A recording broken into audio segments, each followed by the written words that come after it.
All right, so what am I supposed to... I gotta... Yeah. Oh. And you could manhandle that thing. So... What's up, robots? Robots and robettes. Welcome to Robex. The water is spicy.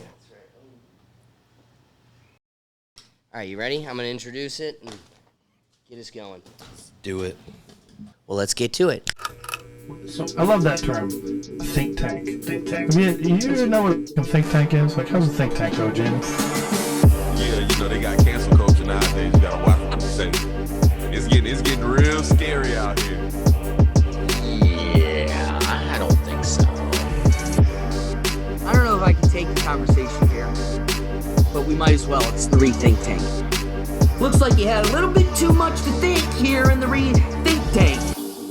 Hey, what's going on, everybody? And thanks for joining me again. We are here, and the Rethink Tank has a guest legend that I'm so thankful to actually have in a studio. I have a home, no longer a roaming nomad. While it was the highest poppin' episode where we did our Christmas taste test, doing all the different Christmas ales, whittling it down to a winner. And I think the winner was surprising, but that had a lot of popularity, and yet we were just in a shopping center basement. It was crazy. But now we have a home, and I couldn't be more excited to bring in my special guest, now the Toxic Show. How you doing, my brother? You know, I feel great. See, every time I'm always going into his world. We're drinking all these different taste tests. We're going to begin to beatbox. This time, you got a little bit of the Rethink Tank juice. We're going to get the juice thinking and flowing. But that being said, first we need to... Okay, we have the luxury of kicking off the episode with a beatbox ambassador. Woo! And he's opening me up to a whole new world. Not only am I a beatbox virgin, but I also am a virgin. Dang. Come on, man. Do me like that. No, I don't want to be your first. But we're popping the Toxic Show's cherry with the hard tea. So we're doing the lemonade hard tea. We're going to kick it off. First, I'm going to let you pour yours. Oh, you already filled your glass up. Oh, you're killing me. All right, I got to get you a new glass. First, here. We don't need a glass. Hold on. I love watching the Toxic Show because he's not a purist. Everything gets mixed at some point. That was weak. Sorry. It'll be better next time. All right, so this is like a legit like iced tea. Yeah. This looks scrumdiddlyumptious. Why does everything have to have colors? I mean, I guess at the same time when it's clear, it also freaks you out. So is there ever a win? I feel All like right. clear tea would be really weird. For the Toxic Show, kicking off a fun episode. This smells good, like a nice summer refresher. It really does. Actual tea. Chink. Oh, that's delicious. Oh, that's delicious. I'm having like... Yes. This is from between a Jack and Coke and a iced tea. What a way to start this off. Right? I mean, it mixed pretty well. All right. We're holding everybody out too long. First off, what are your thoughts? You got to give everybody a review. Do beatbox to justice. I'm just kidding. All right. That was poor beatbox. I'm going to say out of 10 in comparison. So I have had the regular tea. It was just a lemon. What was this one again? The lemonade. Lemonade. Okay. I shouldn't have thrown the... It's the lemonade. So it's kind of Arnold Palmery. I would say, you know what I will say? I'm What? dumb because it's a repackage of the lemon iced tea. Really? When they brought out 2 more flavors, bet. that's why I was like, wait a minute. That's what it tastes like. It's literally an Arnold It's not Palmer. lemonade. It's definitely not lemonade. The Well, hard tea. So it's lemonade iced tea. Yeah. And so like you So said, it it's makes lemon sense. iced tea. Yeah. You're So it fooling makes no one, sense. beatbox. Still good. It's like a twisted tea. But 11%. Yeah, now that's a victory.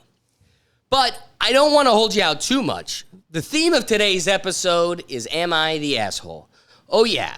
For those of you that are unfamiliar, there's an inquiry on the people's web that is Reddit, and it's this question post forum where people put scenarios, events, life situations, and ask, am I the asshole? Or is it the person I'm hanging out with, the other person involved here, or the other entities? Because sometimes it's hard to tell. Sometimes you got to make hard decisions, and it makes you double guess yourself, or sometimes people are so terrible. Sometimes they're such an asshole. You're like, am I the asshole? What am I missing here? So we got to dive right in. Drake, you and I are going to be judge, jury, and executioner. We are here to decide, are they the asshole? All right. I want everyone here to also get yourself involved. That's the whole point of the Rethink Tank. If you're unfamiliar, we also do a live show every Tuesday at 7 p.m. live, and the whole purpose is to get you involved. We want your dialogue to have an impact on the show. So please do not hold back on giving your 2 cents on who the asshole is. So first, we'll start with scenario 1. All right. Am I the asshole for bringing up my guy friend missing the toilet? Let's dive in. I'm getting mixed answers on this, so I come to Reddit. I, 30-year-old female, live with my husband, 34-year-old male, and our 4 cats. Ugh. We've lived together for 6 years, and this has never once been an issue. So, no, I'm confident it wasn't my husband. Last year, I had a male friend, 35, from out of town come visit. He stayed in our guest room for several days. The first day of his visit, I noticed something sticky around the toilet when I was using the bathroom. I didn't think anything of it, and I wiped it up. The next day, my husband noticed the same thing. We checked for a leak or maybe some adhesive, but there was nothing. Needless to say, it happened 1 or 2 more times until he left, and we haven't seen it since. I know it wasn't on purpose, and he was an amazing guest otherwise. However, he's talking about coming to visit again soon. I've debated mentioning it, but I feel like it'll be super embarrassing. It'll be a super embarrassing thing to bring up. So, am I the asshole if I directly but politely mention to my friend so he can pay attention and clean it up myself? First, what are your thoughts? I mean, I've definitely called my dudes out. Like, if if I'm in someone's house and we're a guest, and, you know, you always got that one friend that's drunker than I am, they exist. And they're the one that you go in after they stumbled. You could tell that their arm hit to the right, so, like, the towel is out of place.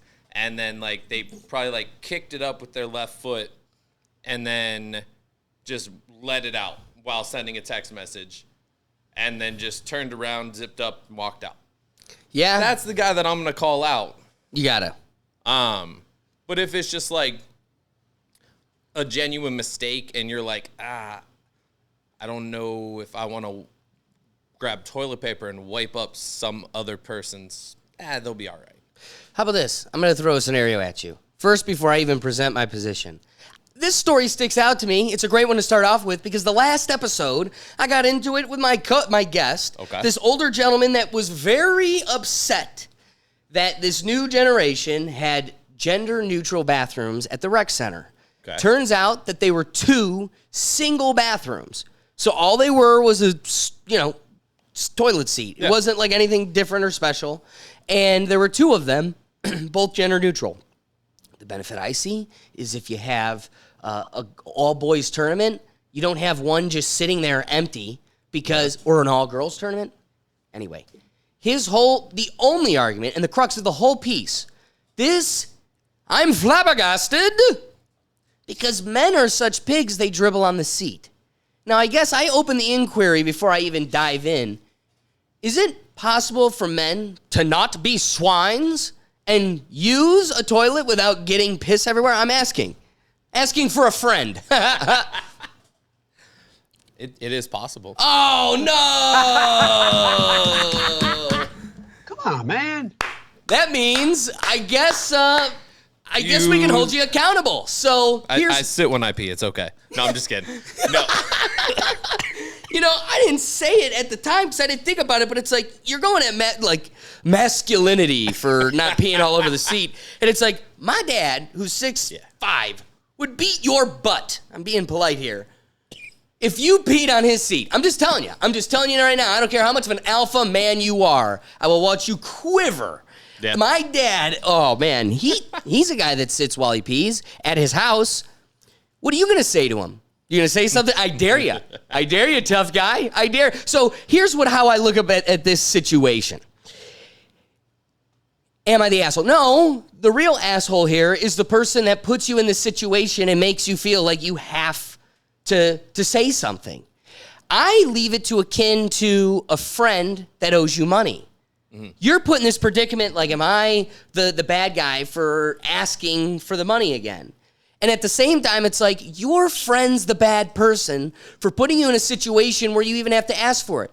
Yeah, I should either know that you're good for it and it's coming, or you do it in a timely manner to where I know I can anticipate it and not even think about it. But if I'm getting to a place where like, hey man, it's been like a year, it's been 2 years, and I got to say something, it's like, well then, who's the asshole?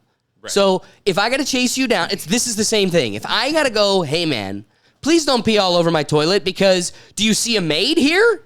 Nope, right. It's me, old chap. So if or it's my wife, and it's like, what are you thinking, dude? So I think the real asshole is the person that puts you in a predicament where you have to say it. Yeah, that is true.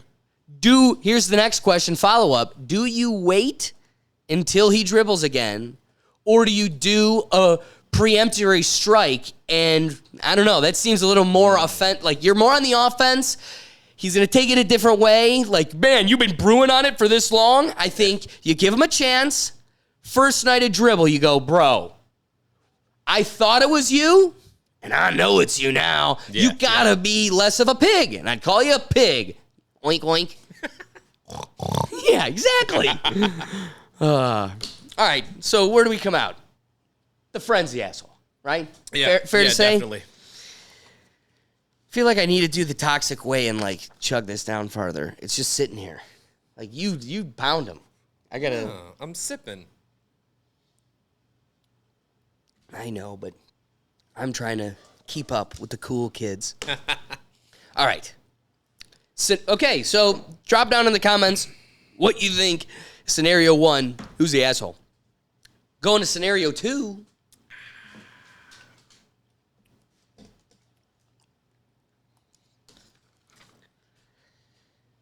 Am I the asshole for not giving a damn about my son's mental health? Taking the glasses off for this one. This one's a doozy. Oh my God. This is the world we live in.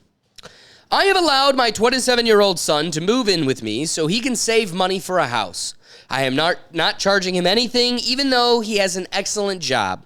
I want him to be able to afford a house, and I don't have any money to give him. I can do this for him, though. The problem is that he thinks I'm not taking his mental health into consideration with regards to food. Interesting. He has been diagnosed and received help for stuff when he was younger. To the best of my knowledge, he is still on therapy and still taking medication to help cope. I don't judge him for this. If I were younger, I might consider it for myself. As it is, I would rather just drink and have short-term relationships with low-class people like myself. Okay. One of the main concerns he has is about how I eat. I love garlic sausage. I always keep a ring of it in the fridge. I can fry some up for breakfast and add some pierogies, or even just break off a piece and eat it cold. My son hates it when I do that. Just tearing off a piece. He thinks I should take it out, put it on a cutting board, slice off part of it, the part that I'm going to eat, then slice that into smaller slices so I don't need to bite off pieces when I'm eating my piece. I told him to stop looking at my food and stop watching me eat if it bugs him so much. I also said if it was really an issue for him, he's welcome to slice up the sausage and put it in serving size containers for me. He said he does not like to touch meat and that he isn't my servant to cut up food for me. I told him, tough shit. I don't have the patience to deal with this. He says that I'm a bad parent for not caring about his mental health. I told him to buy a refrigerator for his food so he does not have to see mine. He also has a problem with how I leave half-finished bags of chips. I rarely eat an entire bag of chips, so I will roll up the top and put a rubber band around it to keep them fresh. He insists that I buy some special clips to seal the bag or throw them away half-finished. I leave it to you for your response. Fuck that kid. O.J. Simpson. I mean, the reality is you're 27 years old. Yeah. I'm 30, and I recognize how bad the market is. I recognize capitalizing on an opportunity like this. Yeah. At the same time, who are you to be making demands? Especially ones so unhinged. Literally. Like, Social credit. I sit here and I can't help but, okay, so one, how do you develop an anxiety like that? Like, is it an OCD? It's got, like she said, he's got some sorts of diagnosis. Yeah. Clearly, she's some kind of like drunk that's like, I don't even really know what it is. I don't care, but I know he's fucked up. So, I mean, she's probably not the most caring person. right. Living on top of each other, I'm sure little things each other does drives each other crazy. But that's called dealing with it because you like living where you're living. Right. I'm just lost at what I'm missing. Yeah. So I don't know. I flip it to you for your diagnosis. How do you diagnose the situation? I don't know. I'm still thinking. The kid. The kid's the asshole. That kid. Like, Yeah, you know. there's just way too much that leads. Like, I feel like the dad was like approaching it really like easy. Like, hey, to your needs, to your needs, to your needs. Because he caters to his needs every single day. Right. So. And then here it is, That the way I'm ungrateful- eating my sausage. Like, imagine it's blown up to such a scenario, you take it to Reddit. Like, this is shaking the rock bed of our family. The way I'm eating the sausage is driving my autistic son crazy. And again, solve it with another fridge. Solve it for cutting it for me. Right. But I'm going to eat food the way I eat food. Right.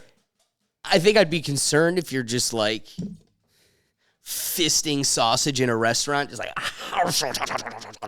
but you know, in your kitchen, Right. come on, bro. If we're having a couple drinks and I have rolled up garlic sausage, I'm like, hey. I'm Viking slamming that all night. This is Sparta. Drop down in the comments. Let me know what you think of scenario 2. How do you diagnose? I just thought of something funny so like I'm just picturing, so like the older like Looney Tunes cartoons or like Tom and Jerry or whatever, when you would see like the sausages were just like sausage. That's kind of what I'm picturing. That's me. Yeah, me too. Just dangling in this fridge. Sorry, there's this whole scenario just pent up in my brain right now.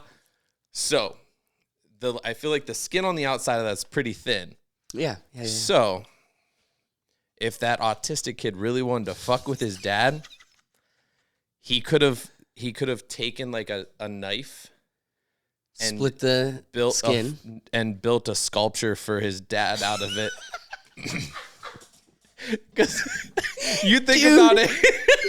That's like demonic Chucky shit, dude. Open it up and it's just like your head made out of sausage meat. And you're like, okay, I need to put a hex on this house. I don't know. That just went. He went straight like Maria Abramovich. Like, See, this is why all I do is drink. yeah. To keep the witches out of his kitchen. Yeah. Well, that's one way to diagnose the situation. I think very quickly you become the asshole again. Fuck.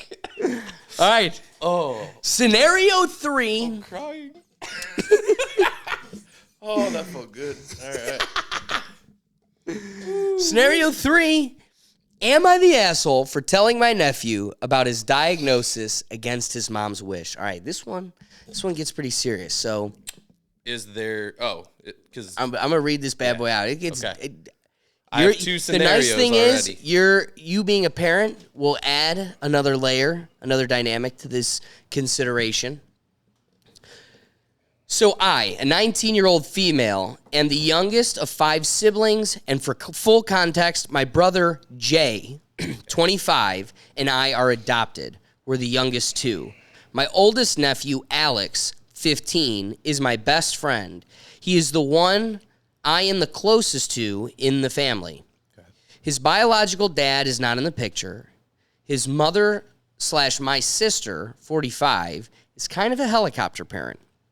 I love her to the moon and back, but she can be overbearing sometimes. Alex recently got diagnosed with cancer. The family is devastated, but we're willing to do anything to help him.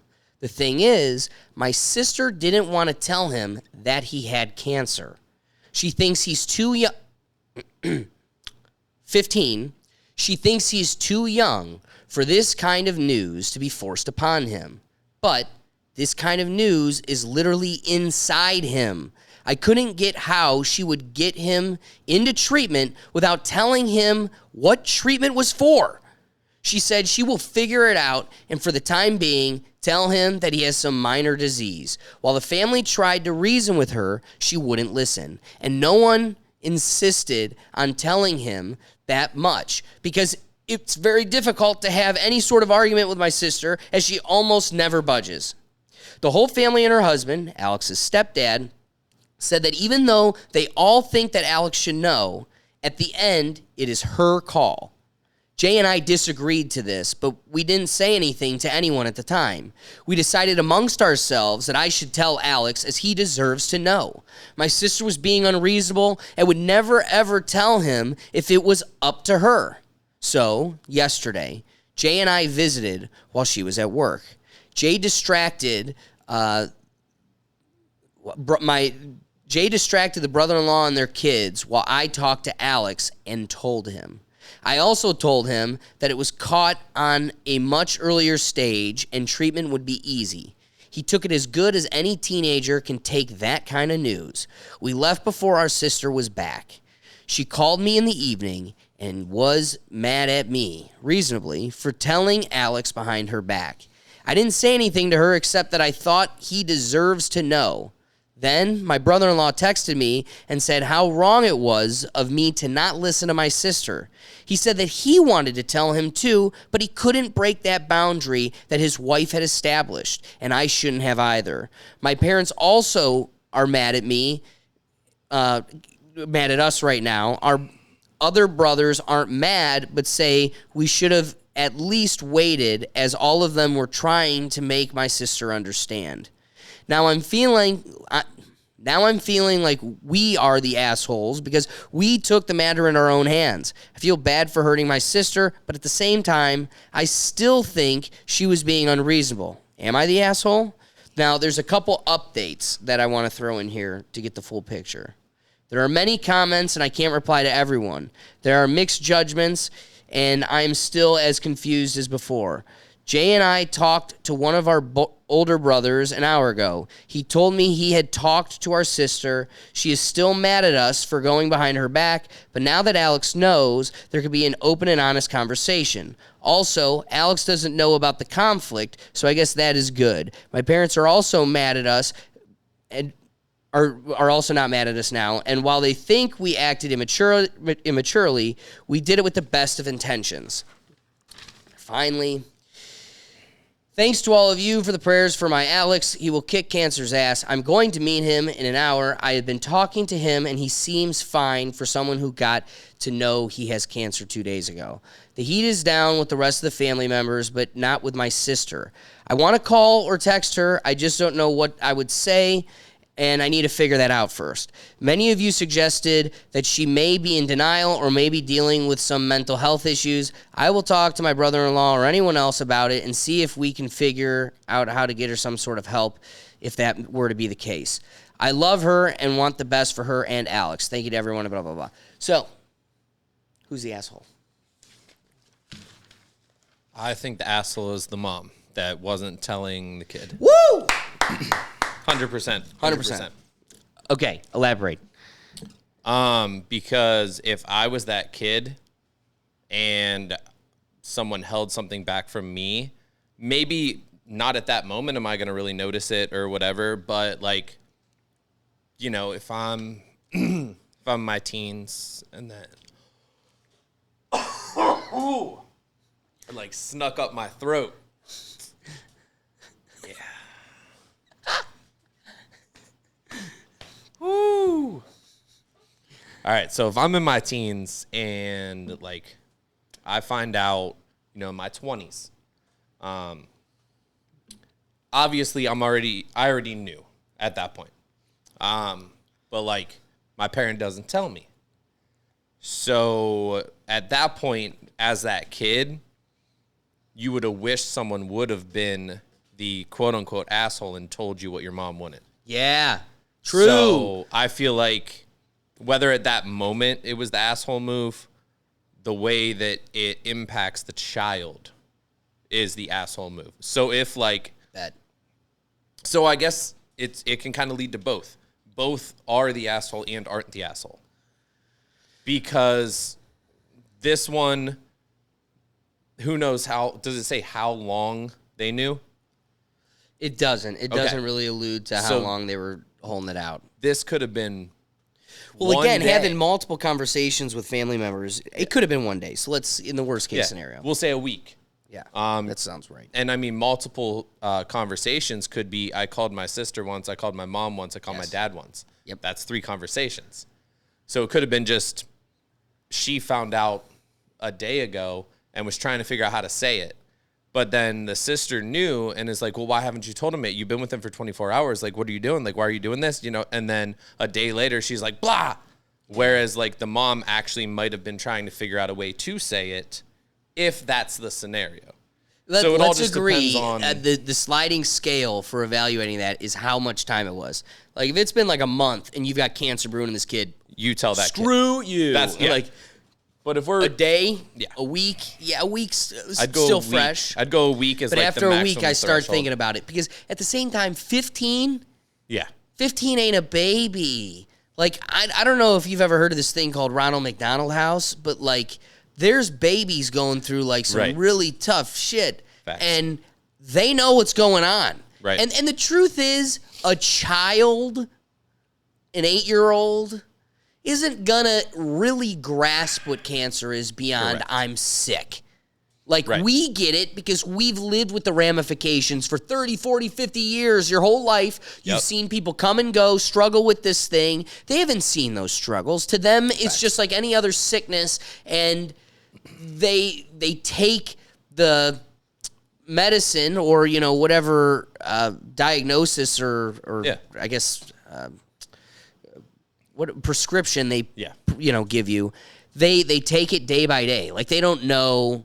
A lot of people die from it. Like I'm Right. not saying you sit the kid down and go, you got this thing that's gonna kill everybody. It's Right. like Right. just explain to them that and so to me, if the mom's willing to say you gotta go to the hospital because you're sick, how is that any Something's- different? Like right. to me, I think the comment section, as it alluded to, is right. You're just in denial. Yeah. And so hurting your kid in this way, for some reason, you think is kind of protecting you from the truth. And it's only hurting him. Like him not knowing what's going on is not to anybody's benefit. Right. And so if you're keeping like an 8-year-old in the loop, a 15-year-old can know what's going on and probably should. Yeah. 100%. And I like the way you open your answer because the truth is, if we put any of us in the scenario of the kid overall, Yeah. we all would want to know. Yep. So our aunt delivering on what we want, that's what our aunts and uncles do. Exactly. They take care of us. Mom does too, but sometimes with a screw loose or a little zhuzh of narcissism, Yep. sometimes they'll get blinded by their own emotions, or Yeah. it could just be their emotions themselves are a little off whack. All of the above. All the above. So that's scenario 3. Drop on down to the comments and let us know who you think the asshole is. these people are making quite a great evaluation in the comments because, that's the best way to support the show. We're making you laugh and we're making you think. All right. Clicking on in to scenario 4. So be sure to let us know your thoughts. Am I the asshole for going through my girlfriend's dresser drawers? Oh, shit. So I have ADHD and sensory issues, aka on the spectrum. However, I'm pretty low needs and can manage my own stuff as long as no one interferes. I have sensitive hearing, and that's my main trigger, so to speak. Noise stimulation is my main thing, but I always have precautions. I have this incredible pair of headphones, which is one of my prized possessions. It's blue and white, and I've had it since I was like 12. They block out everything, no joke. And they're smooth and well-shaped and fashionable looking, so I can wear them around my neck without looking like a weirdo. My girlfriend has a weird aversion to all of my little quirks, as she calls them. All the barely noticeable things I do to deal with my issues. I do take my meds as well. But she particularly hates those headphones. Last night, she came into our room while I was using them to fall asleep, and I opened my eyes to someone waving their hand in front of my face, since I couldn't hear her.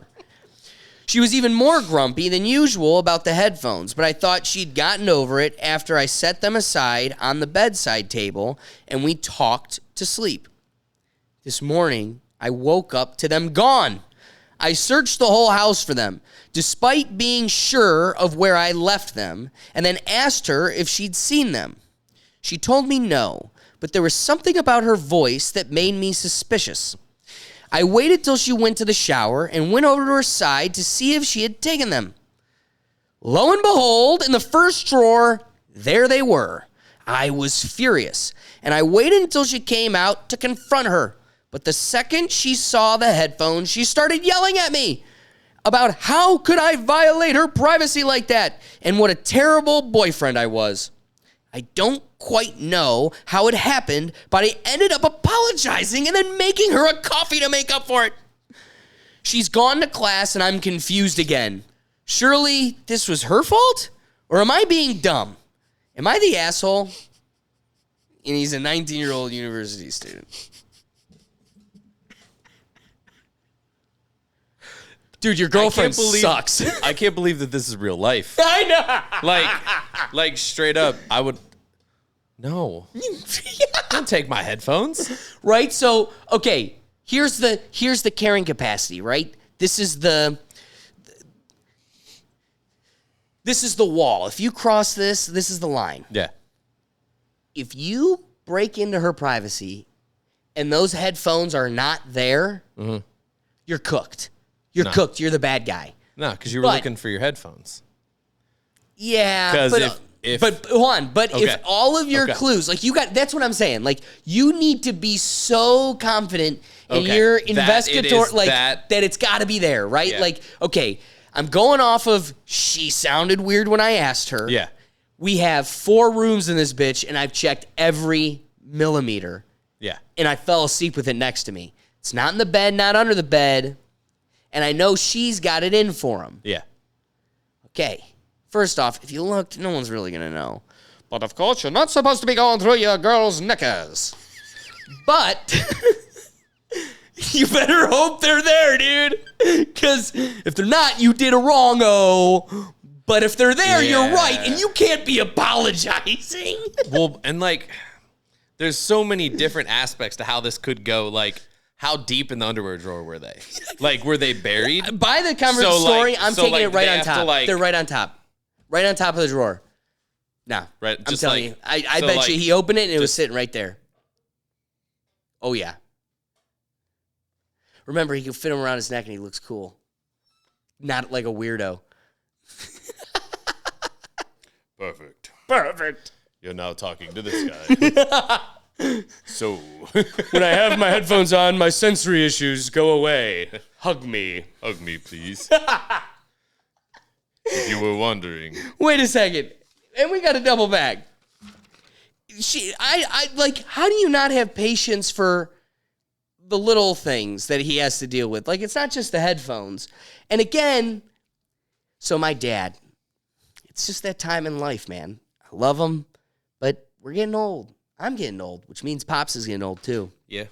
And the hearing's kind of gone.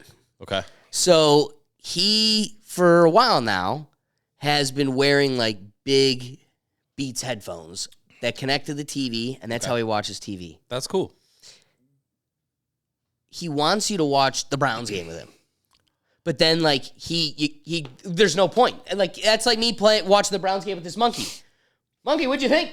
How'd they do? You proud of Nick Chubb? Oh, no, Nick Chubb went down. Oh, his face is the same. Just as excited as a touchdown. And, like, you're trying to talk to him like, yeah, work was good. And my mom gets kind of mad. Yeah. But at the same time, Dad can't hear. So, like, I also think maybe if he had the headphones off, we're really not any further ahead than we were with the headphones on. And at least he's enjoying the Browns game. Right. So, I've lived this game. I've felt the frustration. Dad wants to spend time with you, but he can't hear you. And then you're like, hey, good night, or whatever. But do you love him? That's what you're spending time? Like, that's why, like, at the same time, it's family. If you can't accept me for who I am, headphones and ticks included, then, like, what are we doing here? We're just wasting each other's time. He's got that autistic schlong. She won't leave. She's got to keep beating up on him. Why do you keep putting the mayonnaise upside down? Man, if you didn't wreck me every night. I hate your fucking headphones. Every night I want to choke you with them, but you choke me instead.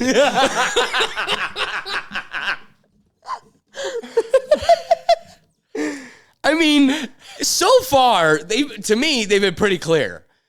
I think the asshole of this scenario is very clear. But hold on, I need to go back to this headphone thing Yes. for you. All right. So I just picture Oh, no. a Not another sausage head scenario. No, it's a solution. So you get 2 Xboxes Okay. or an Xbox and a PC. Oh. So same room.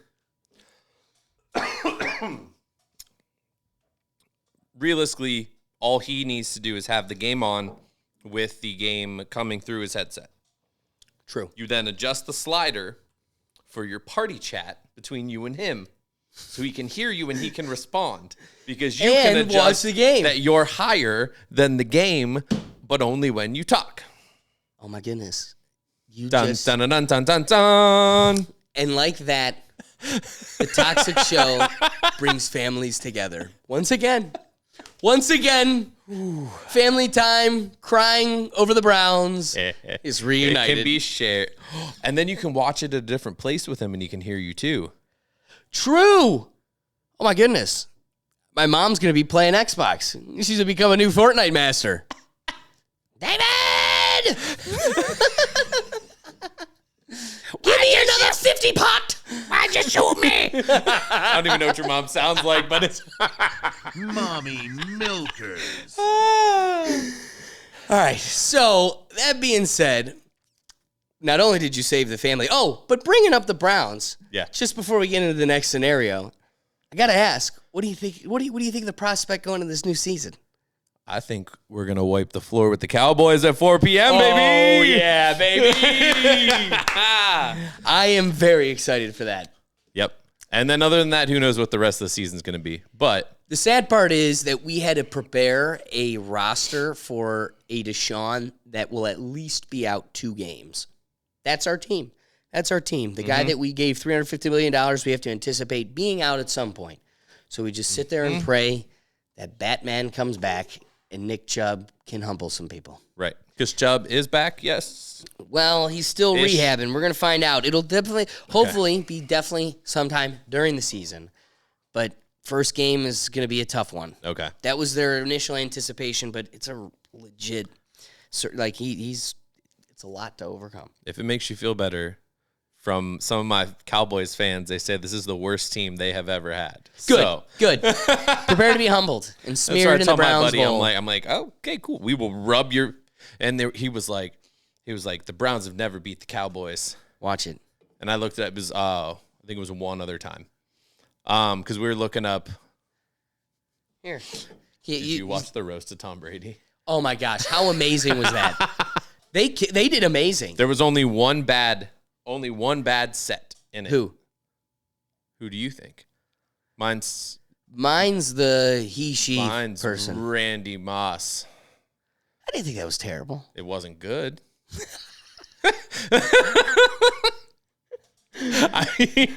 I mean, bro, Bill Belichick did better. Bill Belichick did definitely do better. Dana White did great. Yeah. Andrew Schultz did okay. Tony Hinchcliffe and Nikki Glaser, I think, did the best. Oh my God, Nikki Glaser. She killed it. She was like, my boyfriend of 10 years is sitting out there in the stage, and I would shoot him in the head for a lottery ticket at having sex with you. Yeah, dude. And again, that's all of America. Yeah. Like all the women related to that, truthfully.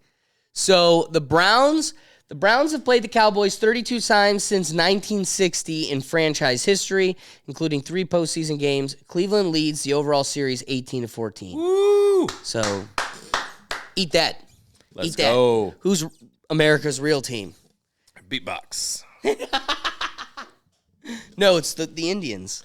The Windians. Everybody's favorite racist team.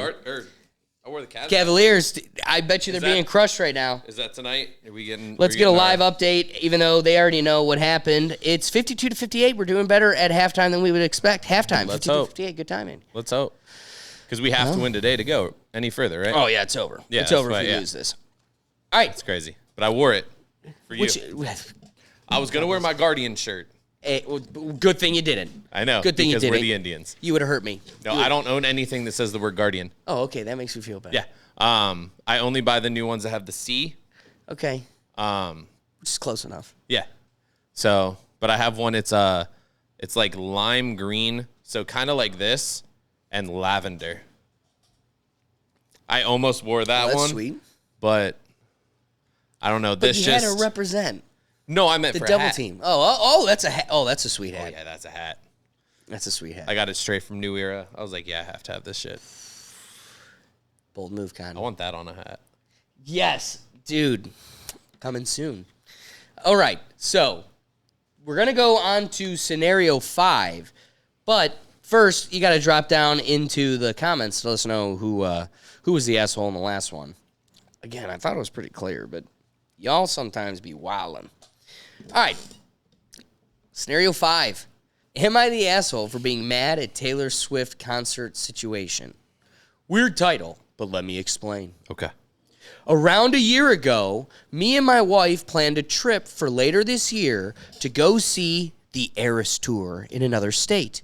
I initially was hesitant because of the cost, but I came around because I really wanted to share this experience with my wife. She's a huge fan, and I've started to become one myself, so much so, I'm actually really excited about our trip. Then this Sunday, her best friend, out of the blue, texts her saying she loves the new Taylor Swift album and wishes she could go to the tour with her. My wife pretty much instantly says to her friend, she can have my ticket. Of course, when she tells me, I'm not happy. I really wanted to go with her to share this experience. I practically turned into a full-blown Swiftie. Boing. Social credit deducted. So yeah, I'm pretty mad at the fact that she just wanted to push me aside for somebody who didn't give an F about Swift 2 weeks ago. So we come to the agreement that this isn't going to work. Well, now my wife has the idea of selling our 2 floor tickets for 3 less expensive tickets. Okay, not ideal, but whatever. Well, you don't get paid for selling tickets till after the event. Now my wife expects me to cover $7,000 until she might find someone to buy our tickets. I'm not poor, but I'm also not in a position to just loan out $7,000 with only a potential chance of repayment. So I tell her I'm not comfortable doing that. Put our tickets up for sale first to make sure we recoup our money before committing, forgot a C, he omitted a C, before committing to buying new tickets. She isn't comfortable doing that. So, guess we are at the impasse then, right? Her friend will need to find a ticket. Well, this morning, I wake up to a bunch of don't be bad messages from my wife. She took $7,000 out of the HELOC to buy these tickets and now is trying to sell ours. So I'm pretty mad about that because at the very least, I'm stuck paying hundreds in fees and interest, even if she recoups the money spent. She says she might even make a few thousand profit, which I guess would be okay, but I can't shake the fact that at first she had no problem offering my ticket to her friend without even asking me. I'm kind of mad her friend isn't talking some sense into my wife as well. Am I wrong? Am I unreasonable? What are your thoughts? I think he is in the right. I would be upset because we made that plan as a couple and, like, doing that for you. Like, let's be honest. Some girls don't want to go to the brewery, but they'll go for you. So, like, there was probably so many moments where he's like, I haven't done anything for you. I would love to go to this concert. He did his research. He did his stuff. He did this, did that, all for her. And then she's like, oh, I found something better. Bye. How about this? I got a parallel scenario. I love 21 Pilots. Okay. Definitely my favorite. So tickets come out on sale. They're in Cleveland in September. Perfect. Okay. That's in 2024. I'm assuming, because they're kind of telling a story across these albums, that this is the last album. So this will probably be the last tour they have, at least for a little while, because they got young kids, and they're probably going to just do that for a while. Yeah. So 2024 is America. In 2025, they go to Europe. So because of like promo codes and everything else, the best seat I could get was like the 7th row of the outer bowl. Okay. I've been on the floor before, which is most ideal, but those were sold out instantly because of the people that had these like early access codes. Makes sense. So Europe, there was still some there. I wanted to go to me and my family, we travel all the time. I just went with my sister and 2 friends to Switzerland for a ski trip. Heck yeah. So my sister and I'm like, will you go? I'm single, ladies. And so I wanted to go to this. None of my friends could go. Yeah. But my sister's always up to go on an adventure. She's not the biggest 21 Pilots fan, but she'll enjoy it. Yeah. So I bought 2 tickets, could get the floor like I wanted, and we're going to Spain in 2025. Okay. If I were to get a girlfriend in the next 2 years and want to take this trip with her, even if she's a huge 21 Pilots fan, unless my sister insisted on her own free will, that would be so screwed up to even inquire. Yeah. Like, yes, the situation changed, but like you don't get to just like abandon somebody that's committed to this and like was a part of it from the start. Correct. Like, my excitement has been brought up. I'm ready to be a part of this. I got a scenario for you. I'm going to flip it. Different one. Is this person the asshole? Theo Vaughn. Theo Vaughn's been traveling a lot more now. Yeah. His tour has really popped off. But I would say about 2-3 years ago, he was not touring. He was touring a lot, but he was not coming anywhere near Ohio. That was incredibly annoying. Okay. So, before he opened up this big recent tour, there was nothing for Ohio. Couldn't really get anything. I'm sitting there one day. This is a year or 2 ago. Okay. I'm sitting there listening to his podcast. It's like 5 a.m. I'm trying to edit the podcast before I go to work, and I'm doing some things. And I'm listening to him in the background, and he opens up a show with, all right, I got some new dates. I opened up, we sold out Toronto, and we're adding some to Toronto. Now, me and my dad have this thing where we are trying to go to every baseball stadium. Okay. And he's been wanting to go to Toronto for a while. So he says this weekend in August, and I'm just sitting there, and I'm like, yeah, I mean, what are the odds the Indians are there? Yeah. Go to the Indians schedule. They're there that weekend in Toronto in August. Crazy. So I go to my dad, and I'm like, this is perfect. As soon as he wakes up and he's going off to work, I'm like, this is perfect. Indians game, we should all go. And so he wants to take the family. He invites my uncle and my aunt to join us. And we have a friend of mine that I've known for 12 years that has also gotten really close to the family. Okay. And has done things like this with us in the past. So we were going to get 4 tickets to go to Toronto. I Okay. call this buddy in the morning. I go, dude, these are selling out super quick. Yeah. And, like, we got to do it. This is like 3 or 4 months ahead of time commitment. Yep. Well, you know, I don't know if I could get off work. Well, you got to find out. Like, Yeah. I'm not going to buy a ticket unless you can. And, like, he's like, I only get so much vacation time. It's like, all right, well, do you want to use it for this? Right. Because, like, yeah, if something better comes up, that sucks. You committed to this. Yes. He gets back to me like an hour later. I'm in. Me, my dad, we pull the trigger on 4 tickets. Okay. Like a month before the trip to Toronto. So now my parents have gotten hotels. Yep. We've planned out like a weekend. Yeah. We had some other things for the event. I mean, that's where you get a really sexy. Where else but Canada do you get a sexy gay cup like this, right? So it's a sweet cup. So we got the whole weekend planned. Like a month before the trip, we're watching UFC. Okay. And I got a basement full of buddies. We're playing Texas Hold'em.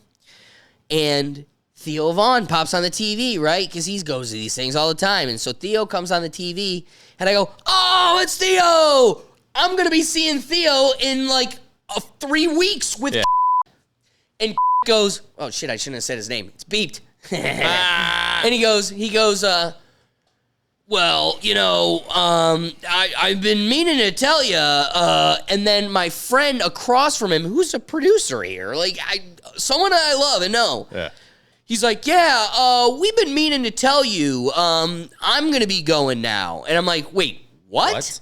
And my buddy's like, yeah, he just got a new girlfriend in Colorado, and he wants to go take trips to Colorado now, and he doesn't want to be wasting his vacations on that, so he reneges on it, makes a whole big thing, and I'm like, I beat it again. I go, dude, you can't be giving our ticket away, because this is a trip with the family. Like, you can't just give it to like, no offense to you, Brian. Right.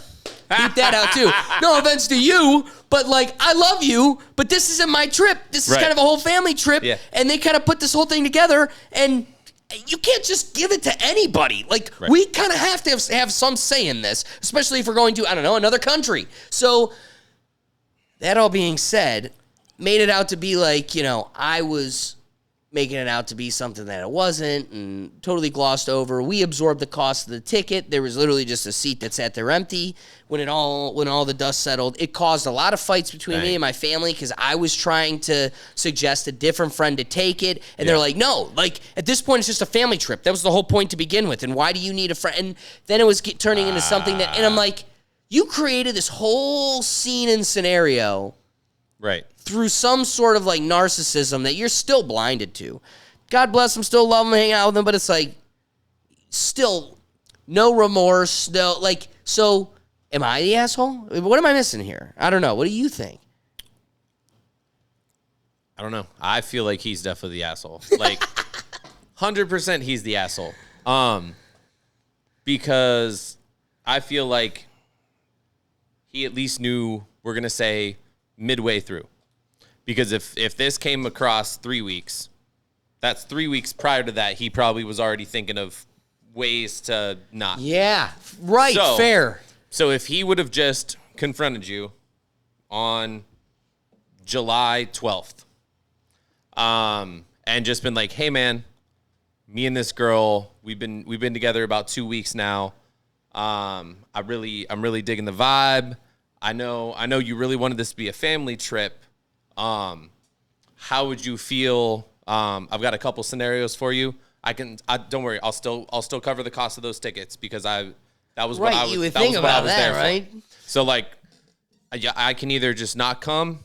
You guys enjoy it as a family, or I can suggest one of my buddies. He's a huge Indians fan, and he's never been to Canada. He's been sitting on his passport for like 4 or 5 years. Like I feel like he would be a really good fit for you, man. Like brother to brother as a good family. That's how I would approach it as a man. Just yeah, integrity of a man. Go figure. I don't know. Go figure. That's just. So I think this all circles the same drain. Giving away the Swiftie ticket so quick, it's like, where do the loyalties lie? I mean, They're gone. I'm your husband. Yeah. What happened to like a romantic trip? I don't know. I love seeing my friends and I miss them, but like once you commit your life to someone else, Yeah. a lot of that falls by the wayside. Like your does, it trip does. probably should be with your significant other before your friend who became a fan a few weeks ago. You know what I mean? Right. I don't know. You shouldn't go to Mexico with Toxic. That's what I got from that. What happened to Mexico? I don't know. I've never been there. No way. So, Dude, you in Cancun would be bro, wild. me in Arizona was stupid. So You go to that's just getting Cancun, closer. and they have like these packages you could buy. So like the bar is downtown. It's like $100, $80 Okay. entrance fee. But if you go through like your hotel Yeah. and buy like a package of like 3 nights, Okay. you get in for like $40-$50 a night. Each night there's a different theme, like the big place. Like each night is like a more popular spot than the next. So like Okay. Tuesday, this place has the pool party, so you want to go to this one. Wednesday, this place has this party, you want to go to this one. But they're all in like one certain area. And the reason you pay so much is you're getting like a cup bigger than this, full of cocktail, whatever cocktail you want, Yeah. unlimited. So like Yeah. it's like a resort, all you want, and it's a club that's just hopping. That's mean, amazing. Body shots, drinking games, the place is wild. Heck yeah. Yeah, you would run the town. I would try. I would try. Funny story from when we were in Cancun. Won a shirt from a tequila drinking contest, and I have this shirt. Me and 3 buddies are getting onto the bus to head home. The 3 of them get on before me. I'm about to step on, and I go, guys, I'm going to meet you back at the hotel, and just start running towards the hotel. Now, it's like a 20-minute drive. Okay. 15, 20-minute drive. So it took me like 2.5 hours of like run walking, drunk run walking the whole way back. And the whole time I'm just running with this shirt and I'm throwing it over my shoulder. Whoosh, whoosh, and I come like tanking behind these 2 white girls. And I'm just, and they hear me coming up behind them and they're like, and the one just scatters into this golf course beside them, and the other girl like goes to run, and then she's like, it's just a white guy. You're fine. It's just a white guy. And I laughed so hard. Like, first at the fact that this chick just booked it, but just by that comment, like, stand down. Stand down, Clarice. It's just a wee white boy. Oh, pish posh. Pish posh, pish posh. Checking in, the Cavs are getting crushed. And I'm thirsty. That's what I was going to say. Which one do you want? What do you want? You want a beatbox? Do you want a Jackie D? I think we should do a shot. Oh, yeah. We got to crack a fresh Sazerac for my boy who's never tried it. I've never tried. I have tried a lot of bourbons. I've got, I think I'm up to like 300-esque bottles behind my bar. So I'm not the biggest of drinkers, especially beer, but I gotta say I love bourbon. Love bourbon. And if there's a favorite I have, it is wholeheartedly the Weller Black, the 89 Yeah, barrel. I mean that is a good one. The Weller Foolproof is technically a bit more expensive, and the like higher tiered one. Yeah. But the black has become more expensive because it's harder to find. And truthfully, I do think it's smoother. My uncle prefers this one, who's a bit of a savant himself. Okay. But at the same time, I think he only picks it because it's the more expensive one. Yeah. So I actually have a video on my social media that kind of disrespects all of Weller. Oh? So I was over my buddy Brett's house, and he has everything, all the way up until the white label. Yeah. Ooh. So I took That's extra special. it's like 5 different ones. I think like the lowest one was the black bottle, and I went like up, up, up, up. I mixed them all in a solo cup, added fruit punch, way. and drank it. not fruit punch. I did the most See, this is what- yeah, disrespectful. that's what I'm saying, I did the most dude. disrespectful white boy shit that I could to that bourbon because I didn't have any Coca-Cola. Ugh, it would have been even worse. Oh, you're killing me. I mean, there's this guy on TikTok that has like a barrel that it just mixes every possible bourbon you could have, and that looks good. It seems interesting, That but smells sweet. to add fruit punch, you are a sacrilegious, evil person. I just smelled the mic. Smells sweet. I hope we got a good I shot pulled of this that. over to like fucking And you smell the mic. like smells sweet. I went.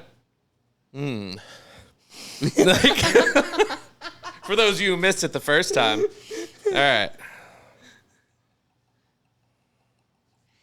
We gotta get in the right little- headspace yeah? before. Yeah, take more. We got something to sip on too. We take our shot, then you got something to sip on.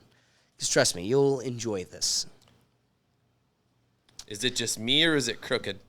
It's a little The bit. basin? Yes, the inside. Yes, The basin. The basin. Is that the proper terminology? It is when you have enough bourbons. Is it the basin if you play a bassoon with a baboon? You buffoon? You buffoon. In maroon. All right. I'm in black, thank you very much. Oh my God. Hold on. I wore this under it for you to see. Uh-oh. This is my buddy. Have you ever heard of Dram Rams? Yes. Got his merch on. Hey. We got the Fat Boy Bourbon Man. Dunkin' baby. What a better See his time belly? than bourbon time. Oh yeah. I wore it on That's like purpose. us. That's like us. I just Dunkin'. had an inkling. Because I didn't know you were wearing a jersey. I didn't know we were What- going to yeah, be what are the drinking odds of this? bourbon. Do you have a teddy bear around here? I got a Scooby Doo. That's a teddy. That's right. And is there something Super Mario Brothers in here? That's right. Strike out. All right, well, I got 3 of 4 because my Crocs have Super Mario gibbets on them. Oh yeah. because You have teddy I'm bear a fucking on your shorts. adult. Yeah. This is some big ass Crocs. Aw, Crocky. Yeah, girl. Oh wait, I realized that I've had them in Oh, put 'em now back we're in going to sport mode. Oh, I guess we got Stitch, Yoda. I'm sorry, Grogu. Yoda. Mario, Captain Mario, Captain Amerioko, Captain Yoko, Captain Loco. Man, we should have got 4 Loco. Oh my god. I mean, it would fit the Croc theme. I'm biting my tongue. I'm doing a great Hey, job. you have to think this beatbox is a much better 4 Loco. Facts. The fun part is I'm an ambassador problem for is both now of we them. have to finish this bourbon to get to that other beatbox you grabbed. That's a difficult place to be. I mean, to be fair, To be all we have fair. to do is drink half of the bourbon that's in front of us and then add the beatbox to it. Oh, this guy. remix, remix. I hope you like that beatbox. Facts. That's a clip right there for him. Yeah, and I'm gonna Give the man his points. and it's gonna be on TikTok and Instagrammy, and I'm gonna tag him, and it's gonna go wow wow wow. It did. You missed it. All right. Let's clink and go right into scenario 6. You're missing something, sir. Oh, You must be sophisticated. Pinky out pinky up. Clink 'em. Scenario 6. and sink 'em.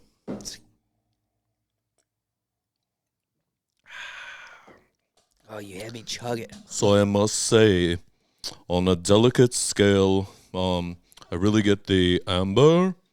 Don't you get the charred wood? Does that chive? Because, like, I met this guy named Chive once, and, like, he was a really cool dude, but he didn't really know what bourbon was. Back to the bourbon. It kind of reminds me of when my wife burps in my face after Chardonnay. It's a very distinct flavor. I'm not sure if you would get that too.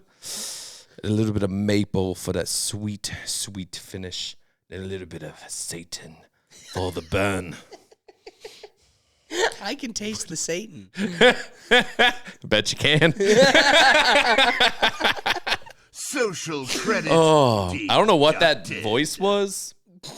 I don't know. I went into character. It's these glasses will do something to you. Oh, they'll do something to you. But Let's dive. That is mighty fine. What? This? Yeah, this. Yeah, it's a great bourbon. I do enjoy it. I need to know what you think it tastes like. Oh, the charred wood. Charred wood. Charred wood.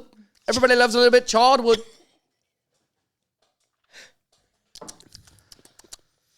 And stinky socks. Charred wood and stinky socks, everybody's favorite combination. That should make you hungry.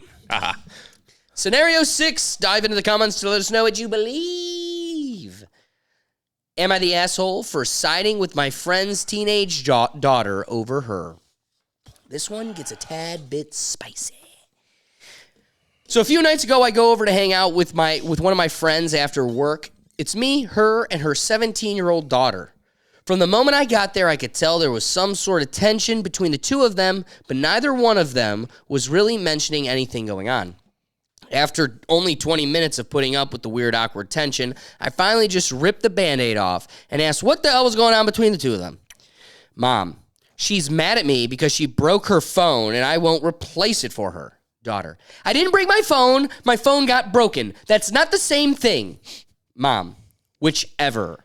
Daughter, no, not whichever. Those are completely different things. How would you like it if you got rear-ended at a traffic light and I went around telling everybody you wrecked your car?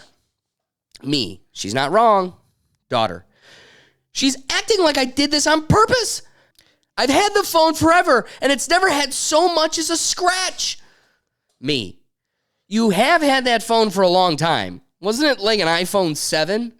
Daughter, no, it was actually an iPhone 6. I got it when I was in 5th grade. She's a senior in high school now. Me, I could probably find a decent phone online for a good price if you want to look for it. Daughter, I shouldn't have to look for a new phone. Her old phone is sitting upstairs doing nothing. Me, wait, that's right. Didn't you just upgrade your Samsung Galaxy S21 to a Galaxy S24? Mom, yeah. Me, was there something wrong with the S21? Daughter, no, there's nothing wrong with it. She just doesn't want me to have it for some reason. Me, what are you doing with the old S21? Daughter, she's not doing anything with it. It's sitting in a drawer in her bedroom collecting dust, and I'm sitting down here with no phone.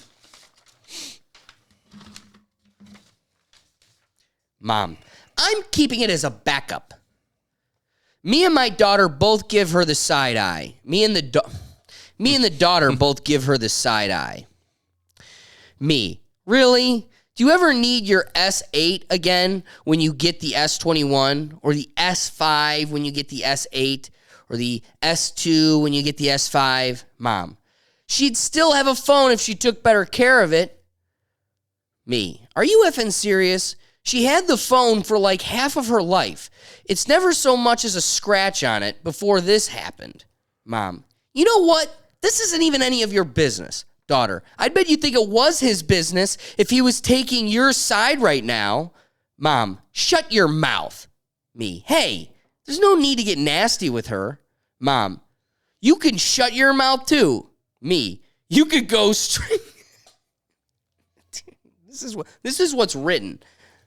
Me, you can go. Me, you can go fuck this straight the hell off. You pissed me off because you're being a selfish bitch and got called out for it. Yeah, needless to say, this was pretty much the end of the night and I left.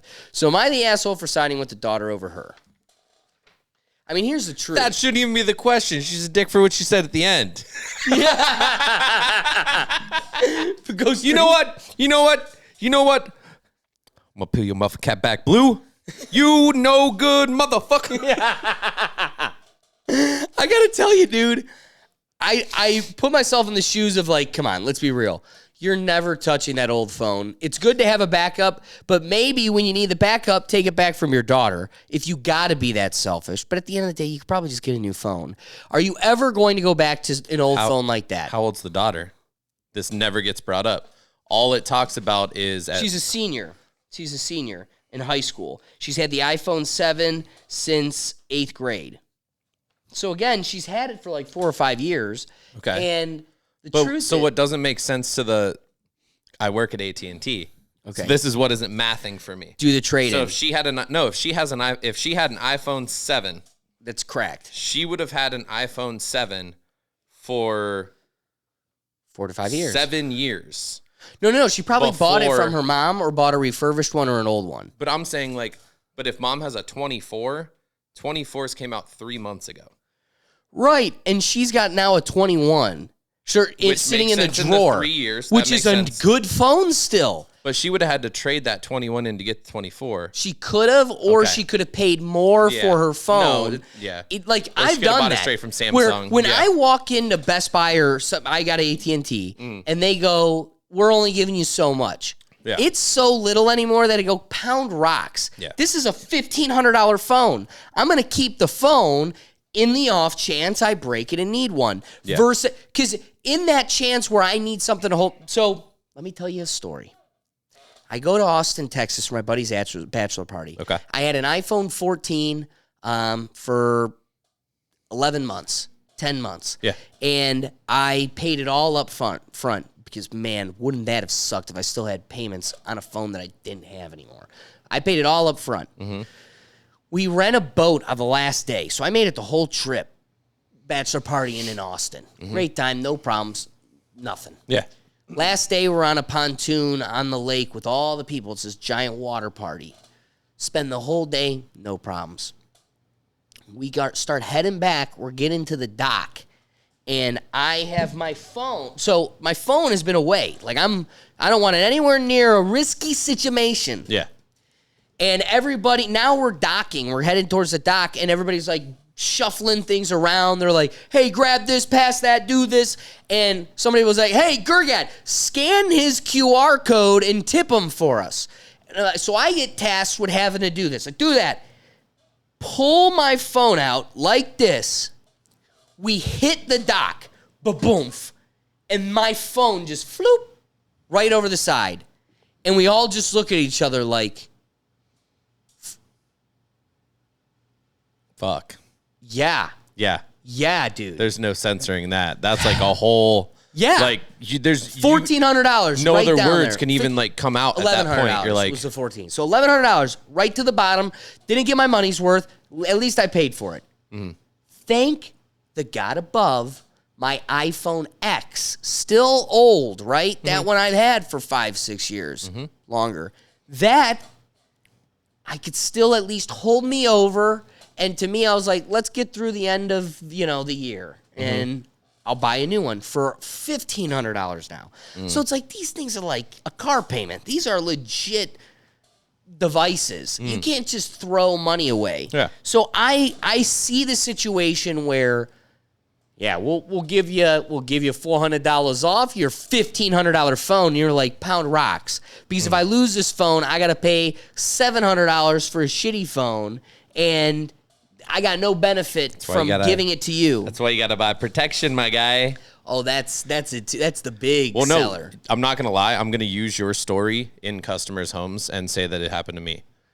There you go, and be like, now There's been a few other ones where like I'll give like actual scenarios to people of like, I'm not gonna lie to you. I have walked from someone's kitchen of them signing the paperwork of this new. Oh, I go not door to door, but I assist the techs and I sell cell phones.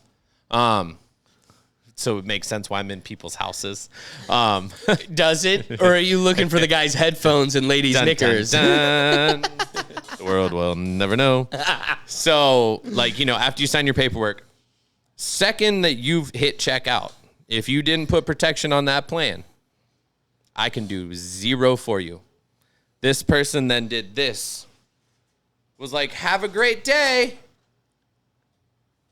That's the phone down there. Shattered. Oh, And they were like, can I add the protection? Can I add the protection? I was like, no. I asked you 4 times. 4 times. I was like, keep it on for the first 6 months while your phone is, new. still new. And like, before you go put a screen protector or a case, like this phone is here. Like I put it in, I just left it in your box for you. Yeah. Nope. I explained that to everybody. So if you're getting a new phone, I'm putting protection on it. You can take it off if you don't want it. I'm putting it on there for you. Cause like, I'm sorry, these new fucking the Flip 5, a $1,900 phone. because it's 2 phones and it has the most breaks and malfunctions and like it's a bendable You're screen. paying the most for the most fragile phone. Yep. Jeez. Yeah, So- but where were we at with that and why? The mom and her daughter's phone. Okay. Yes. So I want to parse one thing apart. And this is what I don't like about this story. I didn't break my phone. My phone got broken. That's not the same thing. Mom says whichever. Like she dismisses it. Okay, so it's safe to assume that it wasn't her fault. What I don't like about this whole damn story, not a single thing acknowledges how she broke the phone. Now, I guess the person is just trying to say, like, this is how far the dialogue got. She blew up before and degraded me before we even got to even what happened with the phone. So let's agree, like, if mom was like, she was at a pool party, and mom, it wasn't my fault. Johnny slapped it out of my hand and it broke. It's like, yeah, no, you were being reckless, like, whatever. But if it's like an actual freak accident, like, you know, mom, I left it on top of the car, you pulled out, and now my car's jacked up, or my phone's jacked up. Like, that's not my fault. I feel like if mom did it, then mom would have already replaced the phone. Right. But I'm trying to come up with scenarios that, like, what I don't like about this story is it forces you to assume it's not her fault, it just broke. But it in no way alludes to how it actually broke. That's a big piece to how I evaluate this. It is, because, like, I've broke my phone, honestly, probably only like 2 times ever. But fucking, there was one time that I was literally getting out of my car. And I now forever will, if I put my phone in, it goes in this way. Because I was getting out of my car, and it was in this, like, left pocket, and I went to close the door, and I closed the door on my screen. Now, if I would have closed this way, I'd protect that. Pierce straight through my phone. Like, I've dropped the phone, but Yeah. then I've also lived a scenario where 11th grade maybe, okay. I have like an iPhone 4 in Okay. my back pocket. I go to sit in the chair. Now I want you to picture like a grade school seat pad for any type of desk or chair. Like it's the, like a the plastic molded, one that has yes, the... it's got like a mold for your ass shape, Yeah, right? right, where So your there's phone like a would just- crease. And so because it was rounded, Yeah. the flat phone being in the rounded piece, my butt pushed it in the rounded space, crack, Yeah. and the screen just spider shattered, Yeah. spider web shattered. The whole phone probably shattered. Yes, Yeah. totally. Is that my fault? Nah. That's Mom your says fault. yes, but like, I would say that one's your Come fault, on. because don't be an idiot. Don't put your phone in your back pocket, you jabron. but see, this was what's weird. I don't put my Like, wallet in my back in pocket either, though. 2011, the phone game in schools were so different. Like kids now we are wore allowed. clips. Dude, no, we weren't even allowed to have them. I'll tell you a story to enforce why it had to be hidden and like slow in a back pocket. Had to be more discreet. Public school in Ohio. Yeah. I have the first iPhone. iPhone 1 Okay. comes out when I'm in 8th grade. My dad surprises me by putting it on the ladder to my bunk bed and calling it to wake me up for like school that day or something for my Yeah, yeah, birthday. yeah. Like it came out in October. Like it was all perfectly timed. Okay. iPhone 1 I get for my birthday. I take that thing to school. You're not allowed to have phones in school, and you're definitely not like you can have them in your locker, but Yeah. you can't have them on you. So I have jeans on, and you can see The through phone the print. pant leg The phone print, yeah. the phone print. Yeah. The teacher, Mr. McCrotch, who was across the hall from my English teacher, Okay. he stops me and he goes, "Hey, that's a phone in your pocket." And I'm like, "No, it's not." And he goes, "Yes, it is. I know it is." And I go, "It's not. Why are you even looking there, dude?" Like, and he goes, "Empty your pockets." And I go, "No." And he goes, "You have to." And he starts grabbing my leg and he's like, "That's a phone. That's a phone." And he's like, "You know, I'm going to report you to the principal, this whole thing. Like, just give it to me and I'll give it back to you at the end of class. You're not allowed to have it in class." So I pull it out and I give it to him. And he goes, ooh, the new iPhone. Oh, my goodness. So I go into English class. I then leave class, spend the whole class like, motherfucker. Right. So then I leave class to go to his classroom to find none of the kids have left the room yet. They're all sitting in their seats looking at the board because he's going through my phone. This is before a pass lock. Like, this dude was just reading my phone, text messages, showing them. Like, dude, the iPhone was the first smartphone. It was such a marvel that he's like going through the apps and showing them like the beer thing. And I'm like, what the fuck are you doing? And he goes, hey, there's something like messed up with your phone. We were trying to listen to your music. And like, does this thing take any type of headphone jack? Like what kind? And I go, yeah, it takes your basic auxiliary plug. And he pulls me over and he shows me one of the giant jack. Like, and he goes, for some reason, it's not working when I, and just like shoves it in there. And I'm like, oh my God. He wouldn't give me my phone. He goes, you will get it at the end of the day. Come see me. So now I go the rest of the school day, go back to his classroom, rush all the way from the other side of school to get to his classroom to get my phone. To come to find out, he looks at me and he goes, hey, you're friends with Will so-and-so, right? And I go, yeah. He goes, yeah, well, I know that you're friends with him, so I gave him your phone because I didn't know if you were going to come back or not. And it's like, you didn't think I was going to come back or not. Of course, my mom raised absolute hell. Like, what are you doing giving this to somebody else? Yeah. Like, it became a whole thing. But I bring this scenario up because, okay, in a scenario like that, yes, I can predict you would have seen it, but I wanted to paint the picture for you that, like, this was the environment of the public school I came from, where, like, they're patting down my pocket. Some dude is grabbing, like, a 13-year-old's 14-year-old's pocket to be like, that's an iPhone, and then goes and plays with, so, like, Right. I've never kept an iPhone or any type of phone in a back pocket. Well, yeah. Especially ever since I had a big life lesson. Yeah. But at the same time, it was like, that was only a school thing. Yeah. Like, it was like, hide it, my shirt would cover it. Yeah. But you're right. Why would you ever do that? But it's also like, it's the only way to have it in school. But that's why kids, you don't have them in school. Haven't you played Assassin's Creed? They always pickpocket the back. Come on now. That's so true.